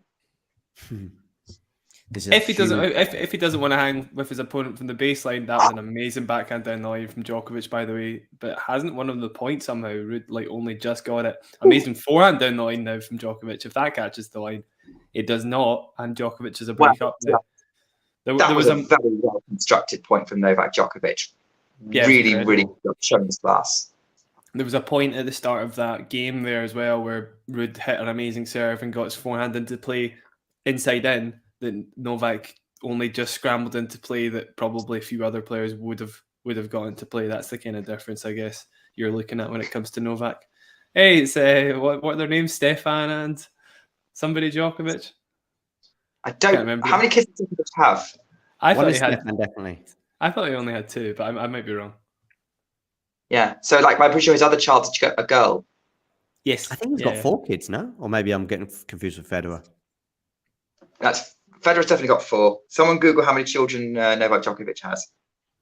I'm just getting a photo on Twitter, so I'm going to be. This is what ends up happening. This is what ends up happening when Novak takes these leads in hardcore matches, right? Setting a break up, you're like, well, we're gonna have to start talking about something else now. How many kids has Novak got? Yeah, this has been pretty efficient by Djokovic. So that just goes to show you why we're getting sidetracked there. It's looking like he's plain sailing now. That was great against Ruud there, and really he could go in 50% for the rest of the match. That was not 50% though. I don't know if you just saw that shot. Oh my god, that was probably the shot of the match actually. Yeah, excellent backhand on the line from Novak. I was about to say he could just go in 50% and beat Ruud here probably, but he's just showing. That was open stance as well, by the way. So for people who play, they might realize why that's so difficult. But for people who don't, it's not as easy to balance an open stance. You need to have a really, really wide set of legs on the go, and it's very difficult to hit with pace down the line like that. It was really, really hard to do. Indeed. It's 3-1 now to Novak, and he's 15 love up. Do you want to talk us through this point, Nick? Sure, I can do. So Djokovic serving body serve inside out forehand return Ruud. Djokovic goes backhand on the cross court. Here we go up the line of the backhand. Djokovic looking very aggressive now, just looking to be aggressive, but he's missed on that backhand cross court. Unforced error, 15-all. Bit unsurprising, but a bit surprising given that how well he's been playing up to this point. It was a bit of a lapse on the backhand. Just to confirm, Novak Djokovic does have 2 children. So I don't know who the other lad with the Stefan Djokovic is. Presumably it's a friend or child of a coaching team. Yeah, quite possibly. Just an interesting stat there I just saw in terms of the number of points won on serve. Novak leads that one quite comfortably. I think it just goes to show you how comfortable Novak has been on serve and how maybe vulnerable will be a slight exaggeration, but certainly Casper more vulnerable than Novak on serve in this match. Hence the break points he faced in the first set, and obviously having lost his serve twice in the match so far, and yet to have a break point on the Novak serve. We were at 15-all here. Listen, I do think that if Casper could break back, but he's not going to do it like that. That's an excellent forehand down the line from Novak. I think if Casper could, I know. Go on, Jack. Nothing. I'm just really impressed with those 2 shots. I'll stress I was expecting Djokovic to just play 50% from now on and get 3 easy service holds on the board, but he's just played 2 incredibly aggressive shots in a row to break stalemates and rallies he's obviously playing really, really well here. Yeah, and that was a 19-shot rally length, but he still killed it off with aplomb there. Yeah, the stat that I was just talking about is that Djokovic has won 83% of his points on serve. So he's barely dropping points on serve, whereas Casper Ruud has won 64%. I'll bring that up on the screen right now, like so. Djokovic looking like he's going to hold here. He's at 30-15, and now he brings up 40-15. Yeah, what I started to say was before that incredible shot from Djokovic on the line was that if Casper Ruud could somehow bring out a break and get it back on serve, I think that would test the theory a little bit more in terms of Djokovic maybe waning in terms of his physicality. But with 1 hour and 12 minutes on the clock, at this rate, he could have it all done in less than an hour and a half. Yeah. Let's see. I mean, he definitely has the potential to do that. He's got 18 minutes. Set himself a challenge. Why not? Clearly, Ruud's not providing enough of one. As Djokovic tries to finish off with overhead, Ruud gets that back, finishes off with second overhead to take the game in 4-1. 2 games. 2 or 3 games. That's going to be fine. I think he's going to be done in 20 minutes unless Ruud puts up a fight. But given he's shouting at his box a bit, he seems to have lost a little bit of motivation there. And hey, look, it's frustrating playing against someone who's just playing so well, and there's not much you feel you can do about it. I don't think Ruud's doing an awful lot wrong other than a couple of volleys. Jack, you feel free to disagree with me. I'm treating you as the expert here because you were way more about it. Yeah, it's just a really interesting stat came up, Nick. That's all I was just exclaiming at there, and it was exactly what I was thinking there. I didn't realize it was as bad as that though. The serve plus forehand for Ruud has been at 77% on first serve, so he gets his forehand into play 77% of the time for the tournament. 71% today. For the second serve, it's also 77%, and today it's 44%. So Djokovic is making him play 33% less forehands than he normally would off second serve, which is actually really surprising. Like, Ruud's second serve is decent, but it must mean the returns of the other players aren't quite as good as maybe I gave him credit for, because that shouldn't be happening over and over again. Novak's backhand return up the line is decent, but it's not that, compared to some of the other players, it's not that much better, I would say. Like, it's great, obviously, but it's not. There's still great returners in the field. So very surprised at that stat, and I would say that it's definitely an area of improvement for the other players, not so much Djokovic, I guess. Still, yeah, credit to Djokovic, obviously. Great performance. Georgia has just sent me a picture. Georgia, by the way, is someone I've been interviewing some days, mornings this week from Turin. And she told me today she's going to be interviewing the grandparents of Casper. I'm gonna practice my Italian here, because I can see the Italian words written across the bottom of the screen, as she's obviously interviewing probably in English. And it says, like, Primo ricordo di Casper risale ai giorno. What do you think, by the way? Am I doing okay, or am I going a bit too far on the accent? Maybe. Ai giorni in cui andavo a prenderlo in prima elementari per portarlo al Soccolo. Now, I think I know what the first few words were, because I can see it in front of me. Well, I can see it in Italian anyway. My first memory of Casper, and then I've lost it. I have no idea what else is being said there. But that's Georgia. Thank you for that. I did ask her to send me some images, and maybe she thinks that the interview she did with Casper's grandparents was more interesting than Casper's performance on court this evening. Because listen, back to that. Okay, I think for 11 games, Casper did really well. I do think there was a 5-minute period, just like there was in New York, actually, funny enough, which was enough to lose him the match, arguably, when it was really tight at 1-set-all on a tiebreak. I think he lost that tiebreak either to 0 or to 1. I don't know if you remember, we were commentating on that. Oh, there's a shank there from Djokovic. But I guess if you're going to do it 4-1 up in the second set and on the Casper Ruud service, not so bad. Yeah, I just think that there was the serve and volley. There was the volley that Nick touched on, although I don't think that occurred in the game that it was broken. But I still think it was a bit, wayward. There was actually a half volley as well. I think it may have been actually on the serve and volley that he just tried. There has been a 5 or 10 minute period when Casper just did. And I just said, I think at 6-5, I said, Ruud's been playing really well. The problem is he's got to keep it up for 2-3 hours. And he just hasn't been quite able to do so. Am I being harsh? No, also I think Novak's making him play a worse level than that US Open final. I think Ruud was so good in that match, honestly. But Djokovic is just making him. It was the 7-5, the 5-0 service game, I should say.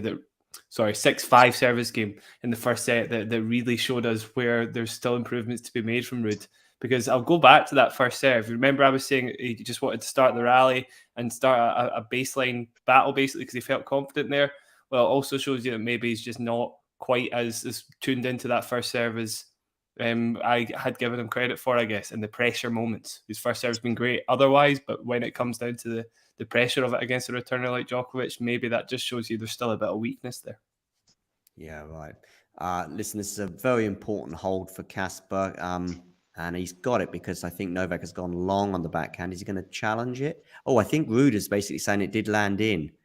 Let's have a look. Let's see. It's 4-1, 40-15.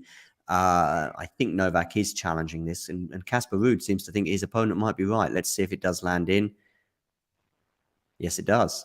So Casper Ruud did this sign. I don't know if you've seen that as well, suggesting I think that did land in. So I guess it's going to be, it's 40-30 now on the Casper Ruud serve, which, considering it was 40 love, will be a bit disappointing for the Norwegian. Nick, talk us through this next point. It's 40-30 on the Casper Ruud serve. Yeah, so Ruud has had a couple of game points. He's going to want to finish this here, otherwise he's in very danger of going a double breakdown. And I think he's pretty vulnerable. He's tried to go out wide on the serve, but that was it worked. It was an ace.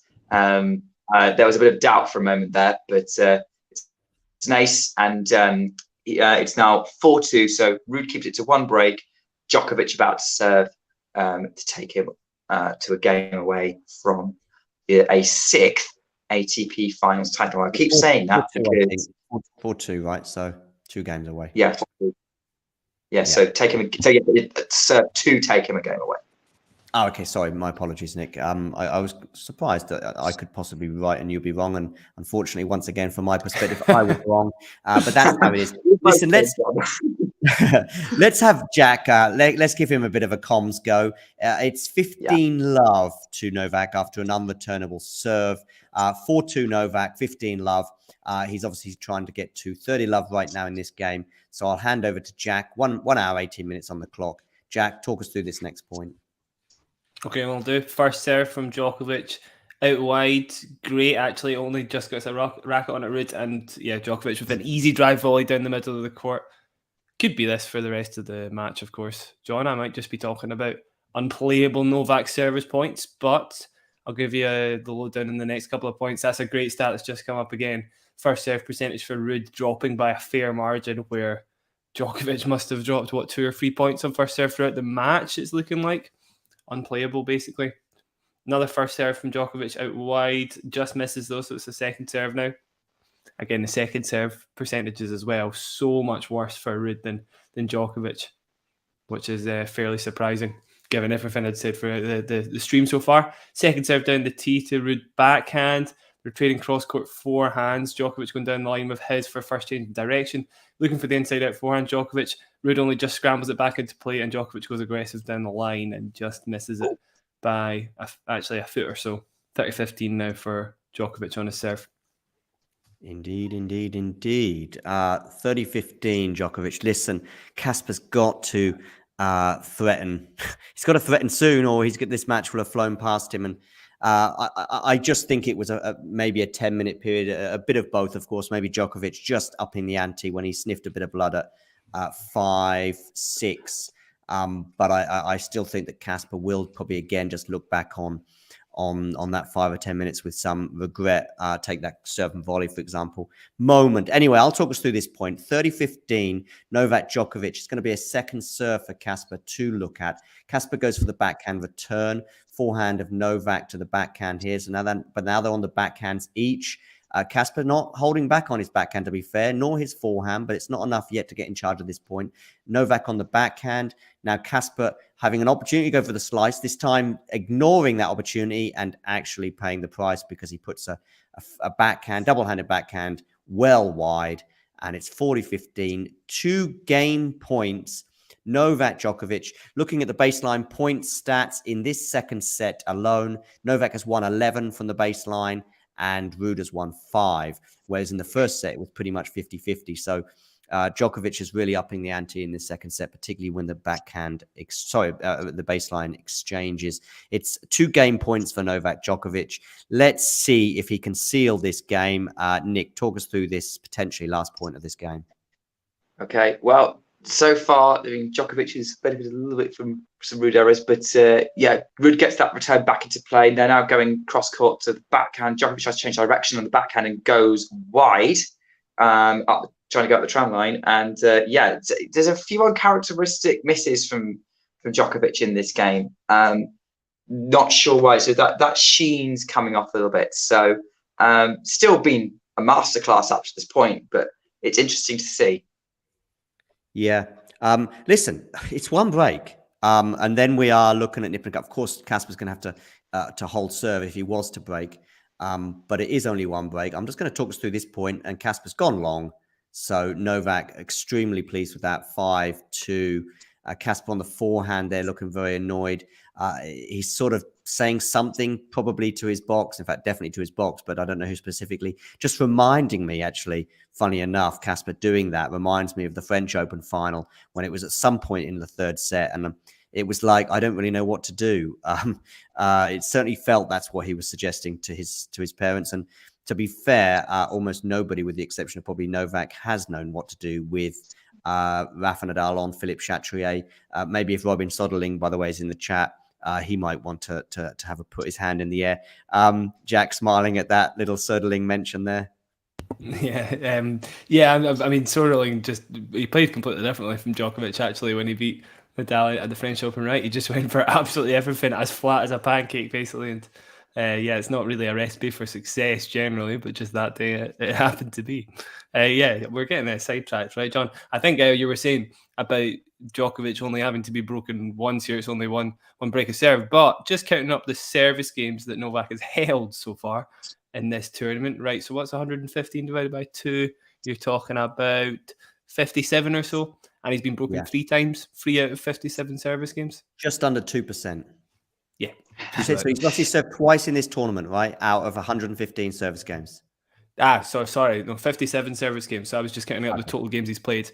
So it's like about 4% or so. Yeah. But it's not the biggest percentage for Ruud, is it? And I don't think he's even pushed Novak to deuce in this match, has he? No, he hasn't. I don't recall him doing so anyway. And well, anyway, Ruud's got a hold serve as well here, so it's who knows where we're going to be at. It's 2-5, Casper Ruud to serve first. Yeah, I just don't really know what to say, to be honest. I mean, I'm more than happy. Oh, he's got an ace there. Actually, that was something that was remarkable yesterday. There was some really good serving moments from Casper towards the end of the match when he had to hold serving, when he was under a little bit of pressure on in terms of the final game of the match, having lost his serve once. I thought Ruud did serve pretty well yesterday, and particularly in that last game. And I remember 1 or 2 aces flying past poor Andrey Rublev. And he's just brought up an unreturnable as well. So it's 2 excellent first serves from Casper Ruud. He'll be needing 1 or 2 more of those in this particular game. He leads 30-love, but he is 2-5 down. Novak just 1 game away from his 6th ATP Tour Finals title. I know we're going to be having Vanch join us for the analysis at the end of this match. It's actually now 40-love Casper Ruud because he's just aced Novak as well. 40-love Casper Ruud. I'm going to hand over to Nick, and he's going to talk us through the next point. Yeah, all right. So game points for Casper Ruud. Let's hope these go a bit better. It's like tell you what, credit to him. He's keeping on fighting. He's continuing to keep himself in this match and keep up with Djokovic as he goes out wide. Djokovic backhand to Ruud in the middle. Djokovic takes control with a forehand. Ruud's on the run with the forehand. They're going cross court at the minute, and Ruud's going slow. Djokovic is just absolutely bossing this rally with the forehand and finishes it mid court with cross court. Djokovic took, as I take over commentary, Djokovic takes control of the point and gets it to 40-15. So again, really good goal for Novak Djokovic. Would prefer probably to get this game. I'm wondering whether, and this is something that maybe Jack or John, you can comment on. I'm wondering whether the reason Ruud gets frustrated is that when he's executing his preferred game of max attack on the forehand and the serve, as Djokovic shanks a forehand to give Ruud this game. It was out. Not quite. It was out. Yeah. Go on, Nick. Whether the fact that is a more aggressive approach, when it doesn't work, it frustrates him, and he doesn't really know how to execute a plan B. That's a theory anyway. Just come up on the fly. You've probably watched more Ruud matches than I have. Don't know if you would agree with that. Maybe, yeah. I remember the one comment I would make on that is I remember Ruud playing Cilic and he was actually soaring. He was playing so well. He lost a couple of points and still got absolutely livid at himself, I guess. I think he's just a perfectionist, actually. Really, really hard worker. That's all I would say. I don't know if it's too much about the context of the match, though, Nick. Yeah, because I've seen him get angry in other situations as well, and situations where he's very far ahead, situations where he's very far behind. Novak Djokovic is now serving for the match. Nick, can you take us through the first point? All right. So to win the ATP finals, Djokovic goes out wide. Ruud's very short. Djokovic comes in and balloons the forehand long. That was a tricky pickup, but you would expect Novak Djokovic to make that. Weird opening point there from Djokovic to make it love 15. That was a really tough shot, to be fair. Yeah, you're right. I would expect Novak to make that, but I think we're fine here. Yeah. It was tricky. Yeah, it was tricky. Talk us through the next point, Jack. Okay, we'll do it. Djokovic taking a 13th ball bounce or so. First serve out wide, just misses. Second serve as it clips the net. Second serve now. Djokovic really taking his time here. No, here he goes, bouncing out. And second serve from Djokovic to the Ruud backhand. Ruud replies down the line immediately. Djokovic goes down the line as well. They're going cross-court backhands now. Ruud tries to continue that dynamic, but bunts it into the net. Spins it into the net, I should say, actually. He just 15 all. couldn't find the drive through that there. Yeah, indeed. 1 hour, 28 minutes on the clock. We suggested he might try and get this done in an hour and a half. Well, if he's to do so, he's probably going to have to serve a little bit faster, but understandably so, as he's just trying to compose himself. I'll talk us through the next point. It's 15 all. Novak is obviously hoping for a first serve. He gets it. He's in charge of this point. He goes for the 1-2. He's now got a smash. Is he going to put it away? Yes, he is. It's 30-15 to the exultation of the Serbian. 30-15, 2 points away now from his 6th ATP Tour Finals title. Nick, you can talk us through the next passage of play.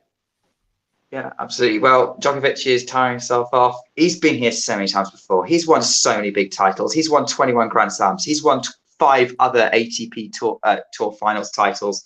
I can't remember how many Masters titles he's won off the top of my head, but it's a lot. Probably about 30 odd, I think. Be wrong. 37, I think. I'd say. Yeah. 37. One or the other, John. Yeah. Anyway, Djokovic goes up the line on serve, really short from Ruud, but Djokovic puts it in the net. And Novak Djokovic fans are probably asking that I don't commentate on this game anymore, because every time I've commentated, it ends up with a short return from Ruud that Djokovic has just made an error off. So, because I feel like that was definitely a much more makeable shot than the first one I commentated on. Shows he's human. 30 all. That was a forehand you'd expect him to put away, but Novak Djokovic he is a human shock. There seems to be a distraction in the crowd, so but he's just composing himself. Jack, talk us through this next point. 30 all, 2 points still from the championship. Will do. Yep, Djokovic seems to have composed himself now as he goes for a first serve to the Ruud forehand, but nets it, so it's going to be a second serve. Big inhale and exhale from the Serb once he gets ready for this one. Second serve to the Ruud forehand. Djokovic with a forehand cross-court back.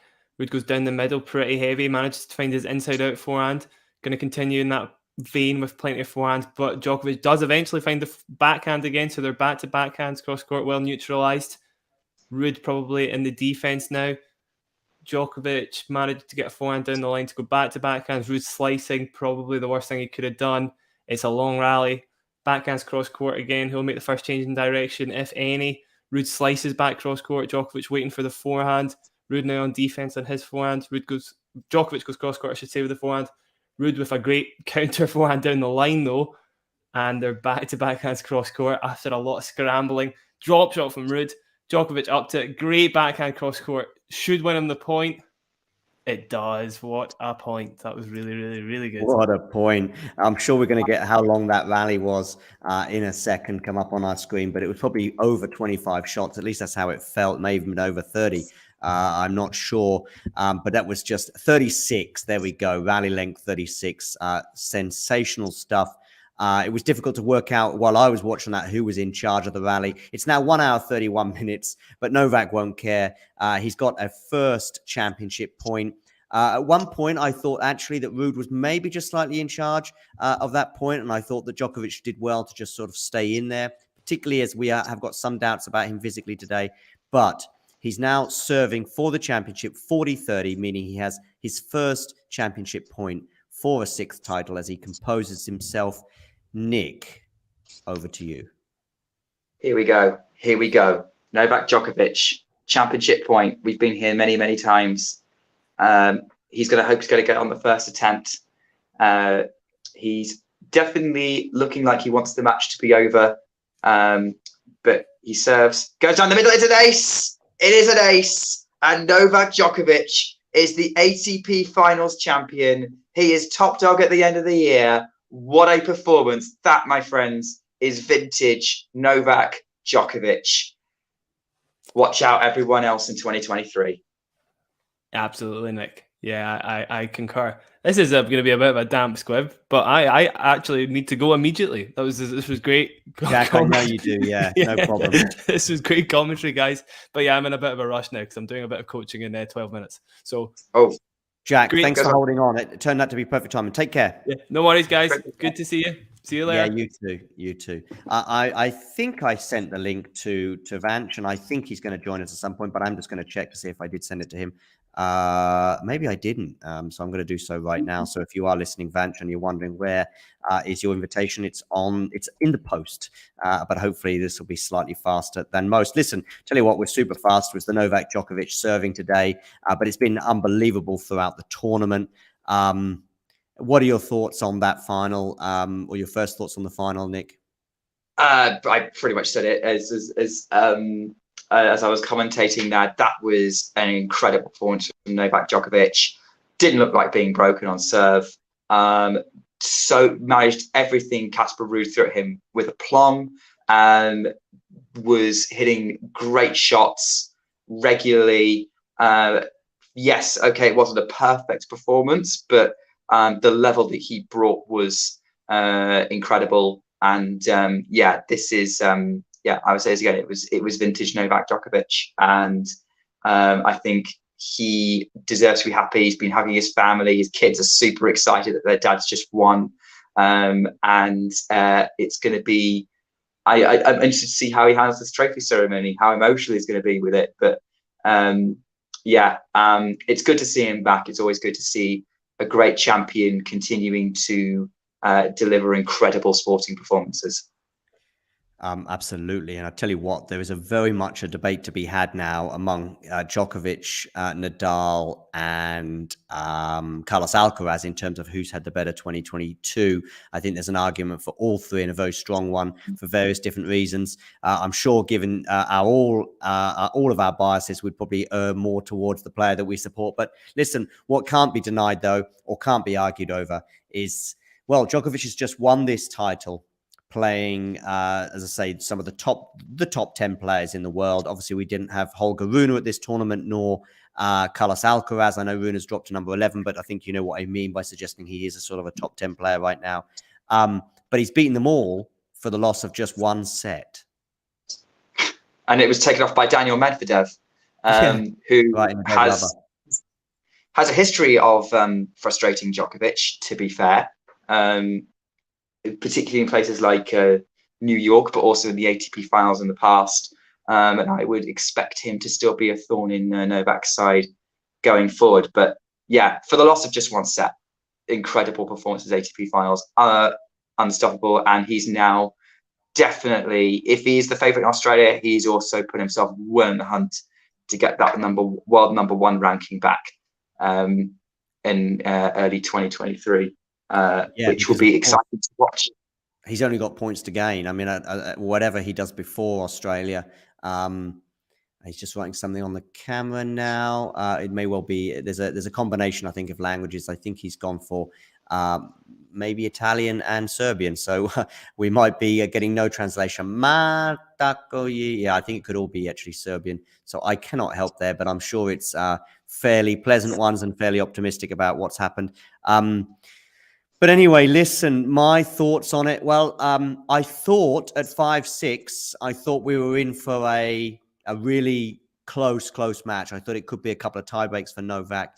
But as you say, regarding his world ranking, things are looking very good for him right now. Of course, he's only got points to gain. I think if he was to go on and win that Australian Open, I think without a bizarre turn of events, that probably would be enough to seal his number one ranking. But I'm sure that's quite far from his thoughts right now. He's just won his 6th ATP Tour final, and I think that's 2 defeats in finals as well. So I think that's equaling Roger Federer's tally. Is that right, Nick? Does that sound right? It equals Federer, and it wouldn't put it past Djokovic to win a 7th in the form that he's in. But yeah, it does tie Federer at the event, and who did have a lot of unprecedented success. And those two actually played some great matches against each other at this event as well. Over the years, highlight possibly being the final 10 years ago, which, even though it was straight sets, was super close. It was like 7-6, 7-5. and one of their better clashes. But yeah, absolutely. I think Djokovic is very comfortable at this event, very comfortable indoors. I'm just going to interrupt you. Sorry, Nick. Just going to interrupt you. Just going to listen to Djokovic's interview. Just a second. I'll relay it.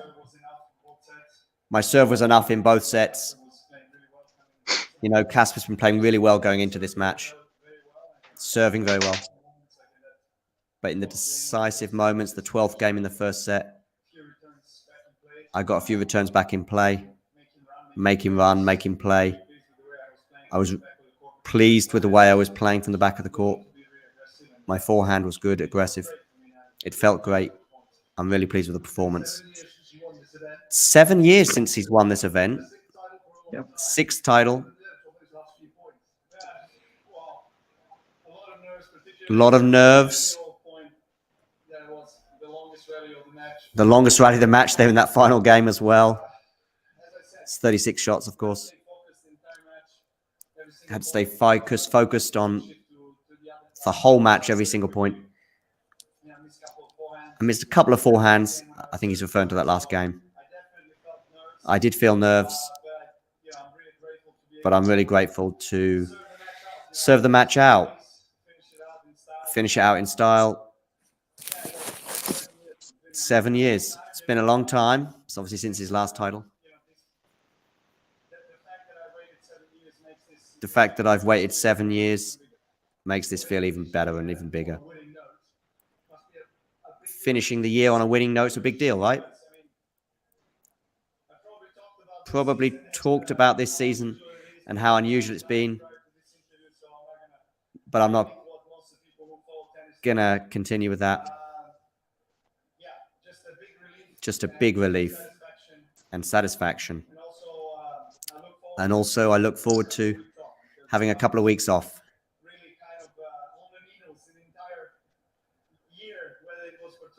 Yeah. So I'm really glad that I'm able to end this year. It's obviously been a difficult year in a positive way. Vanch, what are your thoughts on that final? Yeah, it pretty much panned out exactly like how you would expect, you would predict, I guess you could say, before the match. Ruud never really had a chance, now that I think about it. I mean, he did well to save 3 break points in the first 10 games.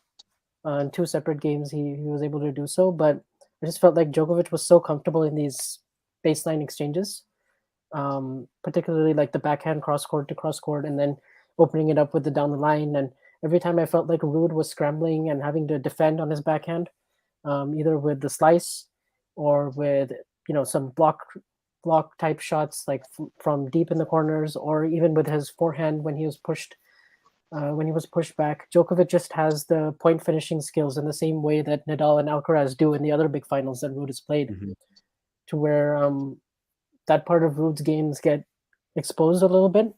And that's where you can really see the difference between, players like Djokovic, Nadal, and Alcaraz being sort of the tier 1 players. And then you have Ruud, who's very, very good, but he's just below them in that regard. And that's a big difference, I would say, on these fast indoor hard courts. And I thought Djokovic did get a little nervous in the last game, actually, made a couple of forehand errors that kind of floated a bit on him, but then he was able to win the longest rally of the match at 30-all in that last game, and then obviously served it out emphatically with an ace down the tee. So, and obviously he didn't look to be feeling 100% in the beginning of this match as well.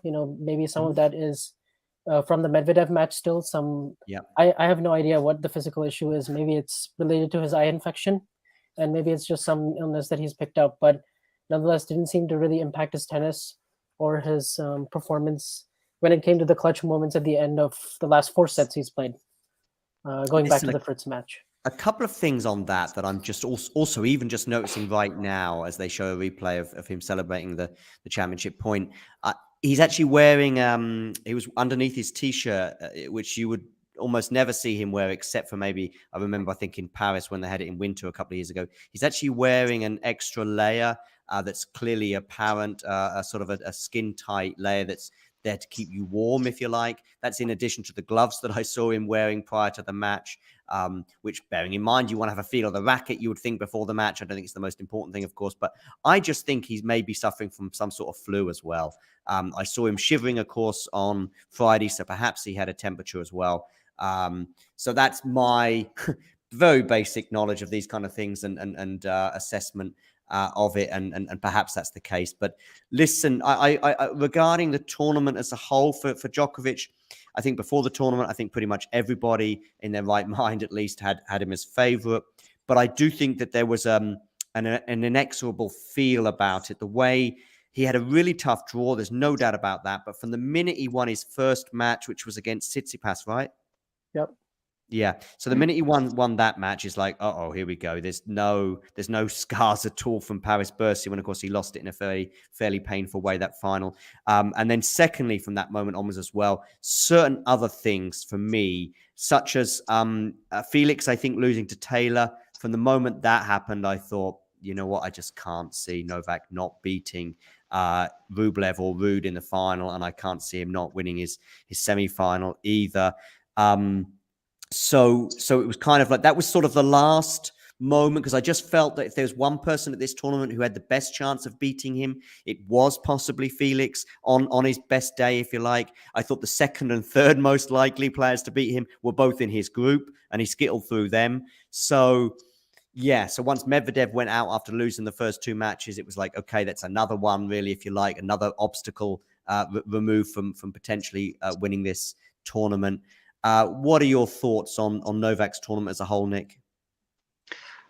Yeah, incredible, absolutely incredible performances against Tsitsipas, staying ahead against the Greek when he was playing well, dismantling Andrey Rublev, really battling with Daniel Medvedev and coming through that in what ended up being quite a physical contest, outplaying Taylor Fritz at key points and just keeping it at bay, and then just dominating this final against Casper Ruud in the end. Yeah, it was a masterclass from Novak Djokovic, this whole tournament. Just a couple of just something you were saying about the underlayer thing. I think from notice, because he changed his shirt before the match, and like it was only covering his shoulder and down part of his arm. It wasn't his whole. It wasn't his whole torso. So I'm wondering whether he was having some kind of shoulder issue that he needs to keep, maybe not strapped but warm.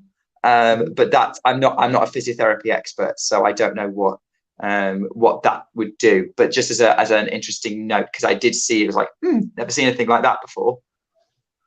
Yeah. I think there's something, but I obviously wasn't enough to hold him back that much. But the physical issues that carried on from the Medvedev match in the end didn't hinder him in terms of, he won his semi-finals in straight sets as well against Taylor yesterday. What did you think of that Taylor match? Did you see any of that, Vanch? I guess it was a bit too early for you in the morning, right? Yeah, I did. Actually, that was a very close match. It was decided by a couple of tie breaks, 7-5 in the first set tie break and 8-6 in the second. He actually wasn't at his best throughout most of that match, but he found a way in the important moments. I think from 4-5 on in both tie breaks, he was able to just do a lot of damage from the baseline and withstand the barrage from Taylor Fritz, because actually Fritz tried to go toe to toe with him from the baseline and tried to get in some of those longer exchanges, but at the same time he was also doing a good job of keeping points short. So it was a little bit of both from him, and it made it a little tougher for him. And there was that one point at 5-4 30 all in the second set before the tie break, where Fritz missed that backhand at the net that he normally probably hit for a winner. So that would have given him a set point. So I think he probably looks back on that and wishes that someone from the crowd hadn't screamed at that point. But apart from that, I think it was just Djokovic doing what Djokovic does, locking down in those tie breaks and saving his best tennis for the last. And he's become so good at that in the later part of his career, just peaking at the right time and fighting something extra in those big moments. And there's no one better at it, I would say, in the game, maybe ever and now, because he just always seems to have it in those tight situations. I mean, I think Nadal is the best competitor I've ever seen, point in, point out, in men's tennis, and Djokovic is probably the most clutch competitor I've seen. Yeah, Patrick Mouratoglou tweeting, the most impressive thing about Novak is his ability to win without being close to his best level. He showed it throughout the whole tournament. A huge problem solver, huge ability to overcome difficulties, and huge champion in negotiating the bigger moments in a match. And I think we'd all have to agree with that. There was something. Oh, yes. So we've now got Casper Ruud has been in 5 finals this year, Nick. 4 finals. We had Miami, I think. 2 Miami. slam finals. This one, And, Yeah, 4. four finals this Big year, four huge finals, but he has lost them all. yeah, he has, but they were all against players that arguably were the players of the year: Alcaraz, Nadal, and Djokovic. Exactly.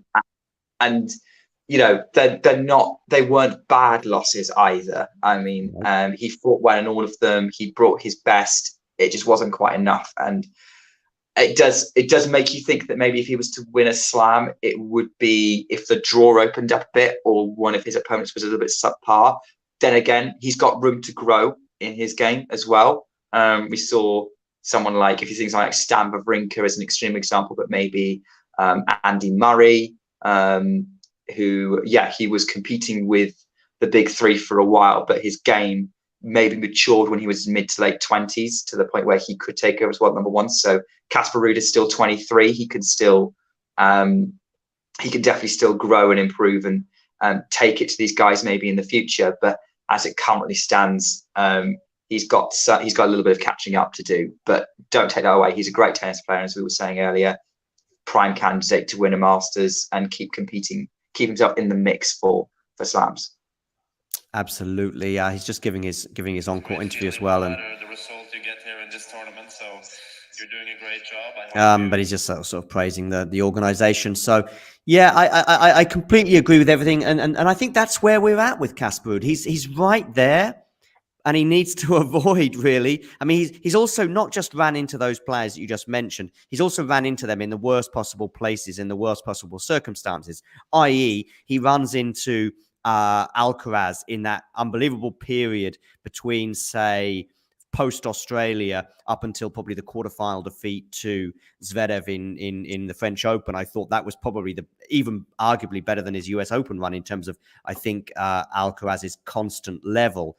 He was able to reproduce that in New York, but that actually came not out of nowhere, but it did sort of come at the end of a fairly sketchy period between Wimbledon and the US Open. So, but then, of course, he runs into Alcaraz again, who's just gone through 2 5-set matches, but he is at an unbelievable level in New York. And, of course, he played Rafa on Philippe Chatrier. Nothing more needs to be said there. And he's just played Novak Djokovic, who I think is something like 18-1 over the last couple of months, something like that. It could be 19-1 on indoor hard courts, and it's pretty much the worst possible time to be meeting Novak Djokovic too. So that's on the sympathetic side of things, but 4 finals could become 5 and so on. We've seen that with other players. I remember seeing it with who was it? Maybe Medvedev or Thiem. They were sort of getting to a few slam finals and not. Maybe Dominic Thiem in particular was getting to a few slam finals and not being able to get over the line. He finally did. Medvedev obviously doing so as well. But now it's 4. You just don't want to be making that 5 or 6 or 7. And we're still going to have this situation. He's not won a Masters 1000, an ATP Tour Finals, or a Grand Slam as yet. So am I being a bit harsh with that, Vanch? I mean, No. The runner-up tag? No, I don't think so. Those are all true. I think he's probably a prime candidate to win a Masters 1000 next year. I would say, we saw a bunch of players do it this year as well. Like, Tsitsipas won Monte Carlo, Coric won Cincinnati, PCB won Canada. I think probably the one match, if you were to look back on his year, that he might have some regrets about would be the Canada match that he played against Hurkacz in the semifinals. Because I remember he had quite a lot of opportunities. He was up a set in a break, and he probably felt like he was the favorite going into that match. And if he wins that, he gets Carreño Busta in the finals of a Masters 1000. I think that's a good opportunity for him there. And of course, in that tournament, Alcaraz had lost early and Tsitsipas had lost, and the draw had opened up. So I definitely think there's going to be opportunities. And Novak and Rafa are scaling back on their schedules. They're not going to play a whole lot. Presumably more than 12 to 14 tournaments a year, right? So that gives opportunities for players like Ruud and Fritz and Rublev and others, right? So I think he'll definitely still be in the mix. But yeah, in terms of, I don't think he has that fear factor of players anymore in his age group, like the players like Rublev and Tsitsipas and Medvedev and Zverev. I feel like he thinks he belongs and he can beat them. There's no imposter syndrome there. But I think when he plays against Nadal, he probably respects him too much still. And against Alcaraz, I mean, that's a whole different thing against Alcaraz. Like, this guy is 5 years younger than me, and he's doing all these crazy things and primed to be an all-time great. But like, and then same thing against Novak, especially indoor hard and some of these other surfaces. I think maybe on a clay court he can definitely win a set. He almost did it in Rome.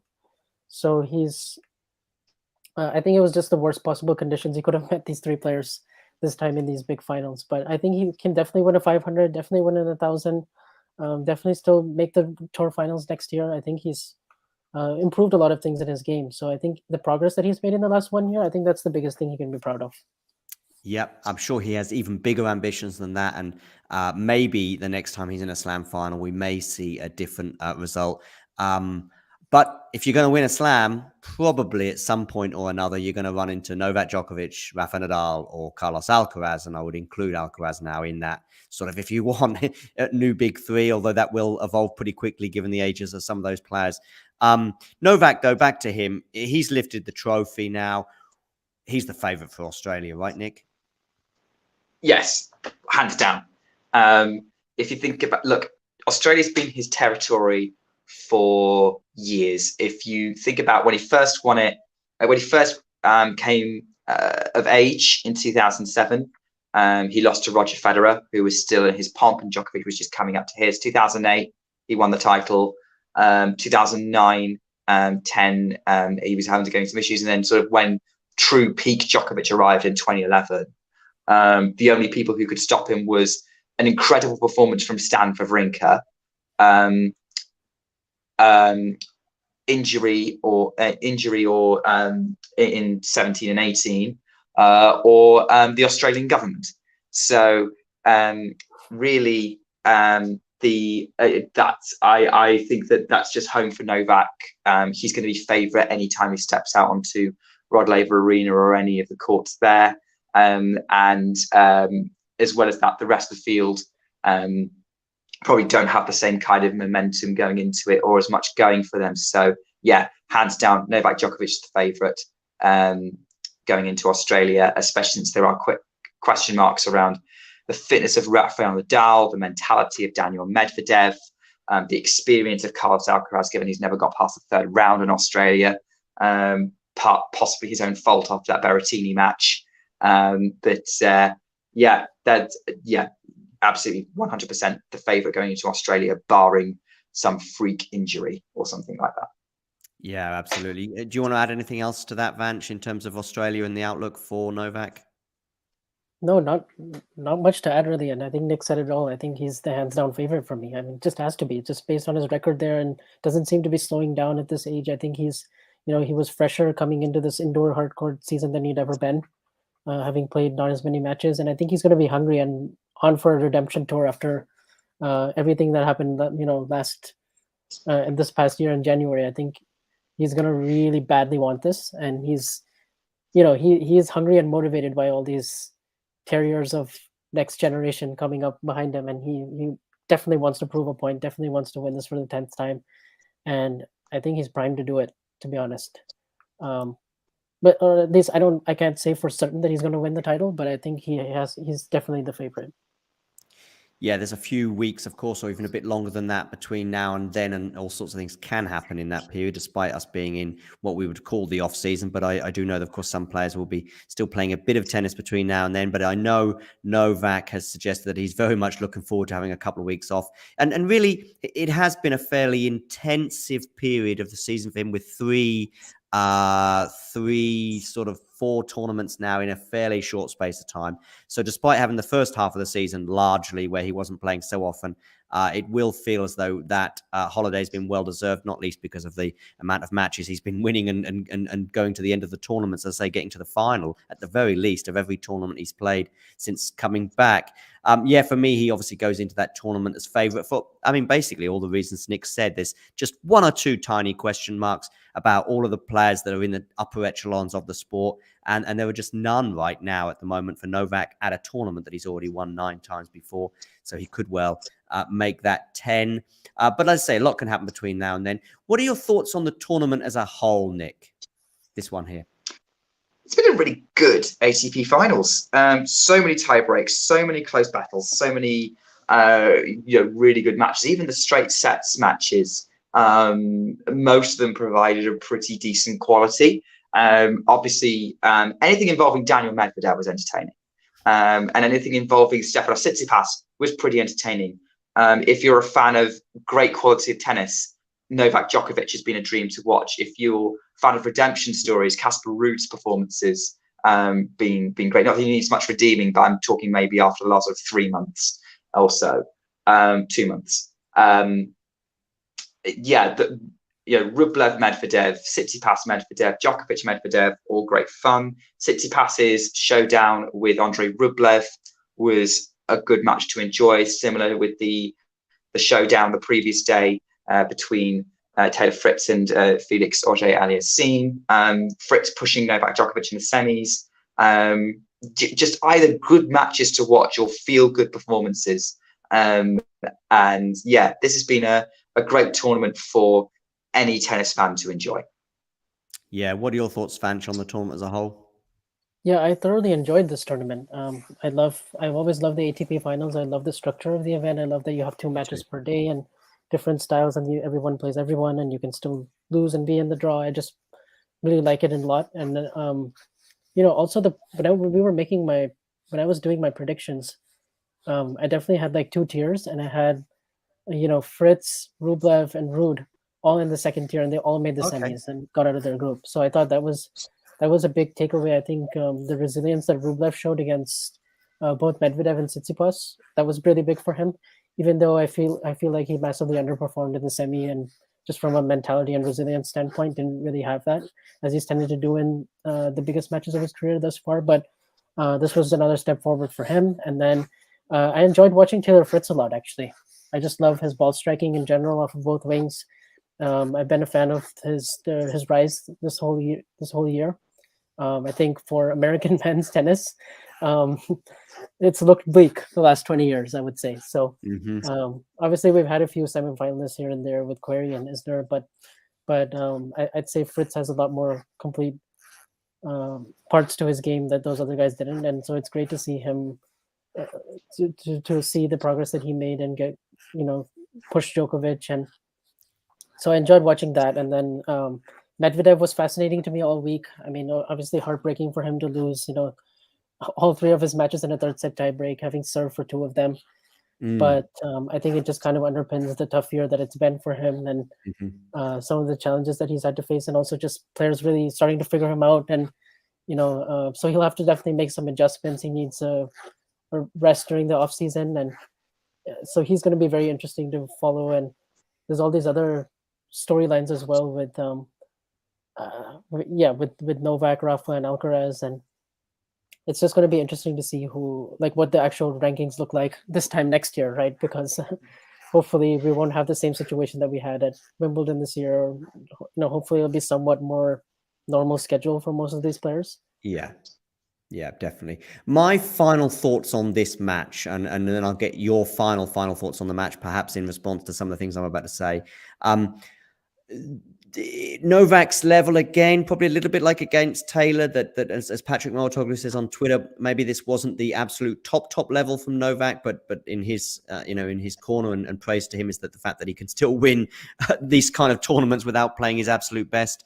And there was possibly a chance there for Casper just to hang in there in that 11th game at the end of the first set. A couple of bad shots from him that we did highlight in the commentary. I remember one on the half volley. I think it was actually at the beginning of the second set. And again, it was sort of a 10-minute period that just where he just couldn't quite. As I said, I'm going to repeat myself what I said in the commentary. I said he's done really well to get to 5-6, but he's got to keep this up for another hour, 2 hours potentially, and that would obviously be the biggest question mark. And to be honest with you, even if he'd have held serve at 6-all, he still would have gone into that tiebreak as the underdog, bearing in mind Novak's record in tiebreaks, bearing on who Novak is, but also in terms of how that first set had been panning out. Unfortunately as well, though, he sort of just lost a little bit of momentum, a little bit of maybe concentration. Doing that serve volley was a bit of an unusual thing to do as he was trying to hold serve and was under pressure at the beginning of that second set. And from that moment onwards, it was enough. And Novak has served incredibly well throughout this entire tournament. I saw that I think the Tennis Podcast tweeted earlier that perhaps it's has anyone improved their game in any particular area more than Novak has with his serve? And he certainly served up another masterclass today, not even facing a break point. And he's just been unbelievable in during this throughout this period of the season. And arguably it's been the serve that's really served him best, if you excuse the pun. Thoughts on what I've just said, or any other thoughts on the final, Nick? I think Djokovic brought a higher level today than he did against Fritz. And it's close to the level I saw from him on Wednesday against Tsitsipas, if not better. I thought that, I think Djokovic didn't necessarily need to play his best level, but like some of the shots he was producing, yes, there were a few odd unforced errors peppered in here and there, but nothing like sort of the misfires that you maybe were getting against Fritz, or the he definitely didn't seem lackluster. I think what we've just said on the match is probably what we've said already, is that at the end of the day, it came down to a great performance from Novak Djokovic and Casper Ruud playing the best he possibly could, other than, I agree with you, for a period in the middle of about 10 minutes. But just coming up short, really. Well-deserved title for Novak Djokovic. Absolute class of the field. I saw a tweet from Bastien Fachen, the French, sort of on tennis Twitter, and he kind of summarised his view on sort of the year as the status of tennis at the minute as Carlos Alcaraz, world number 1, Rafa Nadal, player of the year, Novak Djokovic, best player in the world. And I find it difficult to argue with that. Yeah, that sounds about right to me as well. Bastien Sovnen, obviously well known in tennis Twitter. I think does he work at the Mouratoglou Academy as well? Yeah, he does social media for them. Yeah, he does social media for Mouratoglou Academy. Yeah, exactly. No, I think that's fair. And anything else that you'd like to add to what, or comment on what Nick and I have just said, Vanch? Just on Djokovic in general. I mean, his serving and his accuracy, like especially with his first serve all week, was just, it was so hard to break him just in general, because he's hitting all the spots. He's also hitting the kick serve again, which actually he didn't really used to do. He hasn't done much a whole lot the last couple of years. He usually tends to go to the slice one, but he's used the kick. He's coming in behind a lot more. I saw a lot more serving and volleying, a lot more just willingness to come forward and end points quicker when he's not feeling his best physically. It just seems to have developed all these areas in his game, transition game, and using the slice backhand at times against Fritz, making him scoop it really low, below his knees, which Fritz isn't super comfortable at. And he just finds these ways to, if you have even a slight weakness, I think he'll expose it to the hilt. And he may not pound that side, he may not do it with a tremendous amount of power, but he does it with a lot of precision and feel, and just has a really good sense of the patterns that he needs to execute. And saw that all week. I think the Medvedev match took so much out of him. 3 hours and 11 minutes. It was a dead rubber. He did not need to go all the way and try and win that match, but I think he did it out of respect for the rivalry. He knows what a threat Medvedev is to his game, and he wanted to prove himself, and felt like every single match that he could get and he could win at this level against the best players is only going to help him for next year.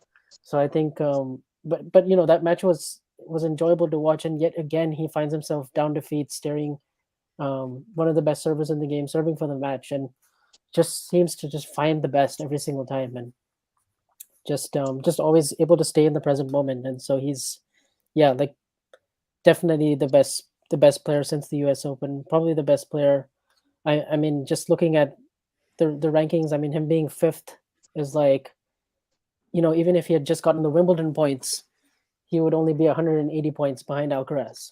So just despite having missed so much, he's still, with a real chance to be number one very quickly, actually. So yeah, just well-deserved title again, sixth, equaling Roger Federer as well, and also becoming the oldest ever champion at this event by over 5 years. So. Listen, I think it's on that note, fully worthy praise for Novak, our ATP Tour Finals winner this year in 2022. I just want to say that in terms of talking tennis, it probably hasn't quite matched Novak Djokovic's ability on a court. But let's talk about how I've had a great week, none more so than listening to some of you guys offering excellent analysis there. Vanch, of course, as always, but also some really unbelievable performances amongst the team, such as Claire and Peter, of course, making their debuts this week, doing excellently. Damien basically not only providing excellent insight yesterday, but also making me laugh. I think also maybe he made his debut this week. He was alongside, I think, Jethro and Jack, at least, I think one day, and was excellent. Jack and Jethro, by the way, obviously being amazing, but Jamie as well. Thank you to him. And him and Jethro seem to be sparking up a really good thing. Mario also making his debut and also being on his own. Also thank you to Georgia, who's joined me on 3 mornings this week, giving her opinions from her car en route to the venue, which I'm not even going to try and pronounce, because can either of you two pronounce the name of the venue, by the way? No, and I'm not even going to try. I just call it the venue in Turin, but she would say it, and of course she said it perfectly. So thanks to her. Also, who else? Of course, Ashley and Miles, who were with me last night and have also been on at various points over the last couple of months. They were excellent as well, and providing plenty of humor as well as analysis. Owen, of course, making his debut. Owen is one of the few people on the podcast who I've actually met in person. I met him at the French Open, and he was on for my first ever Talking Tennis episode, and I call him the Godfather for obvious reasons, the king of popcorn tennis, and really the person who indirectly or directly has introduced me to you two and so many others. Shrihari, cannot offer him enough praise. The way he's pulled the strings, often from behind the camera, but also from time to time in front of the camera. He'll, of course, not really give 2 hoots about what I say about him right now, because he'll be probably drowning himself in champagne, celebrating Novak's 6th ATP Tour Finals win. Scott as well. Wonderful commentary from him right at the beginning of the week. It feels like a long time ago. It was during, I think, that the Medvedev-Rublev match. So funny, especially the way he was talking about Medvedev volleying at the net. Listen, I hope I've not missed anyone. If I have, feel free to complain to me either on Twitter or on WhatsApp. But once more, thank you to you two guys and Jack and Shrihari for today. Very welcome, John. It's been so much fun commentating this week and being on the streams and talking tennis. I wouldn't want to do it with anyone else. And you've put me in particular, but perhaps even Jack, I hope he doesn't mind me saying, in the shade with some of your commentary, particularly today and also yesterday, which I managed to listen in on as well, which is just fantastic. And Vanch, thank you for your analysis as well. Yeah, thank you so much for having me, John. I love commentating. I love doing these post-match analysis, and I love interacting with everyone in this Popcorn Tennis team. I think we're all doing a fantastic job of keeping the content up, and it's showing in our numbers. So yeah, happy to see it. It is. I mean, I played a thing at the end of the show the other night, just a reel, if you like, and that was getting higher numbers, the reel that was playing for an hour, than I was getting a couple of months ago for some of my actual stuff. I'm going to be playing it again as well to see how we do with that. But listen, once more, thanks to you guys, and to everybody else, thank you for stopping by. And here comes that amazing reel that I was just talking about. Guys, you can just simply sign off as I press play on this reel. Goodbye. Cheers.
If you enjoyed this video, make sure you hit that like button.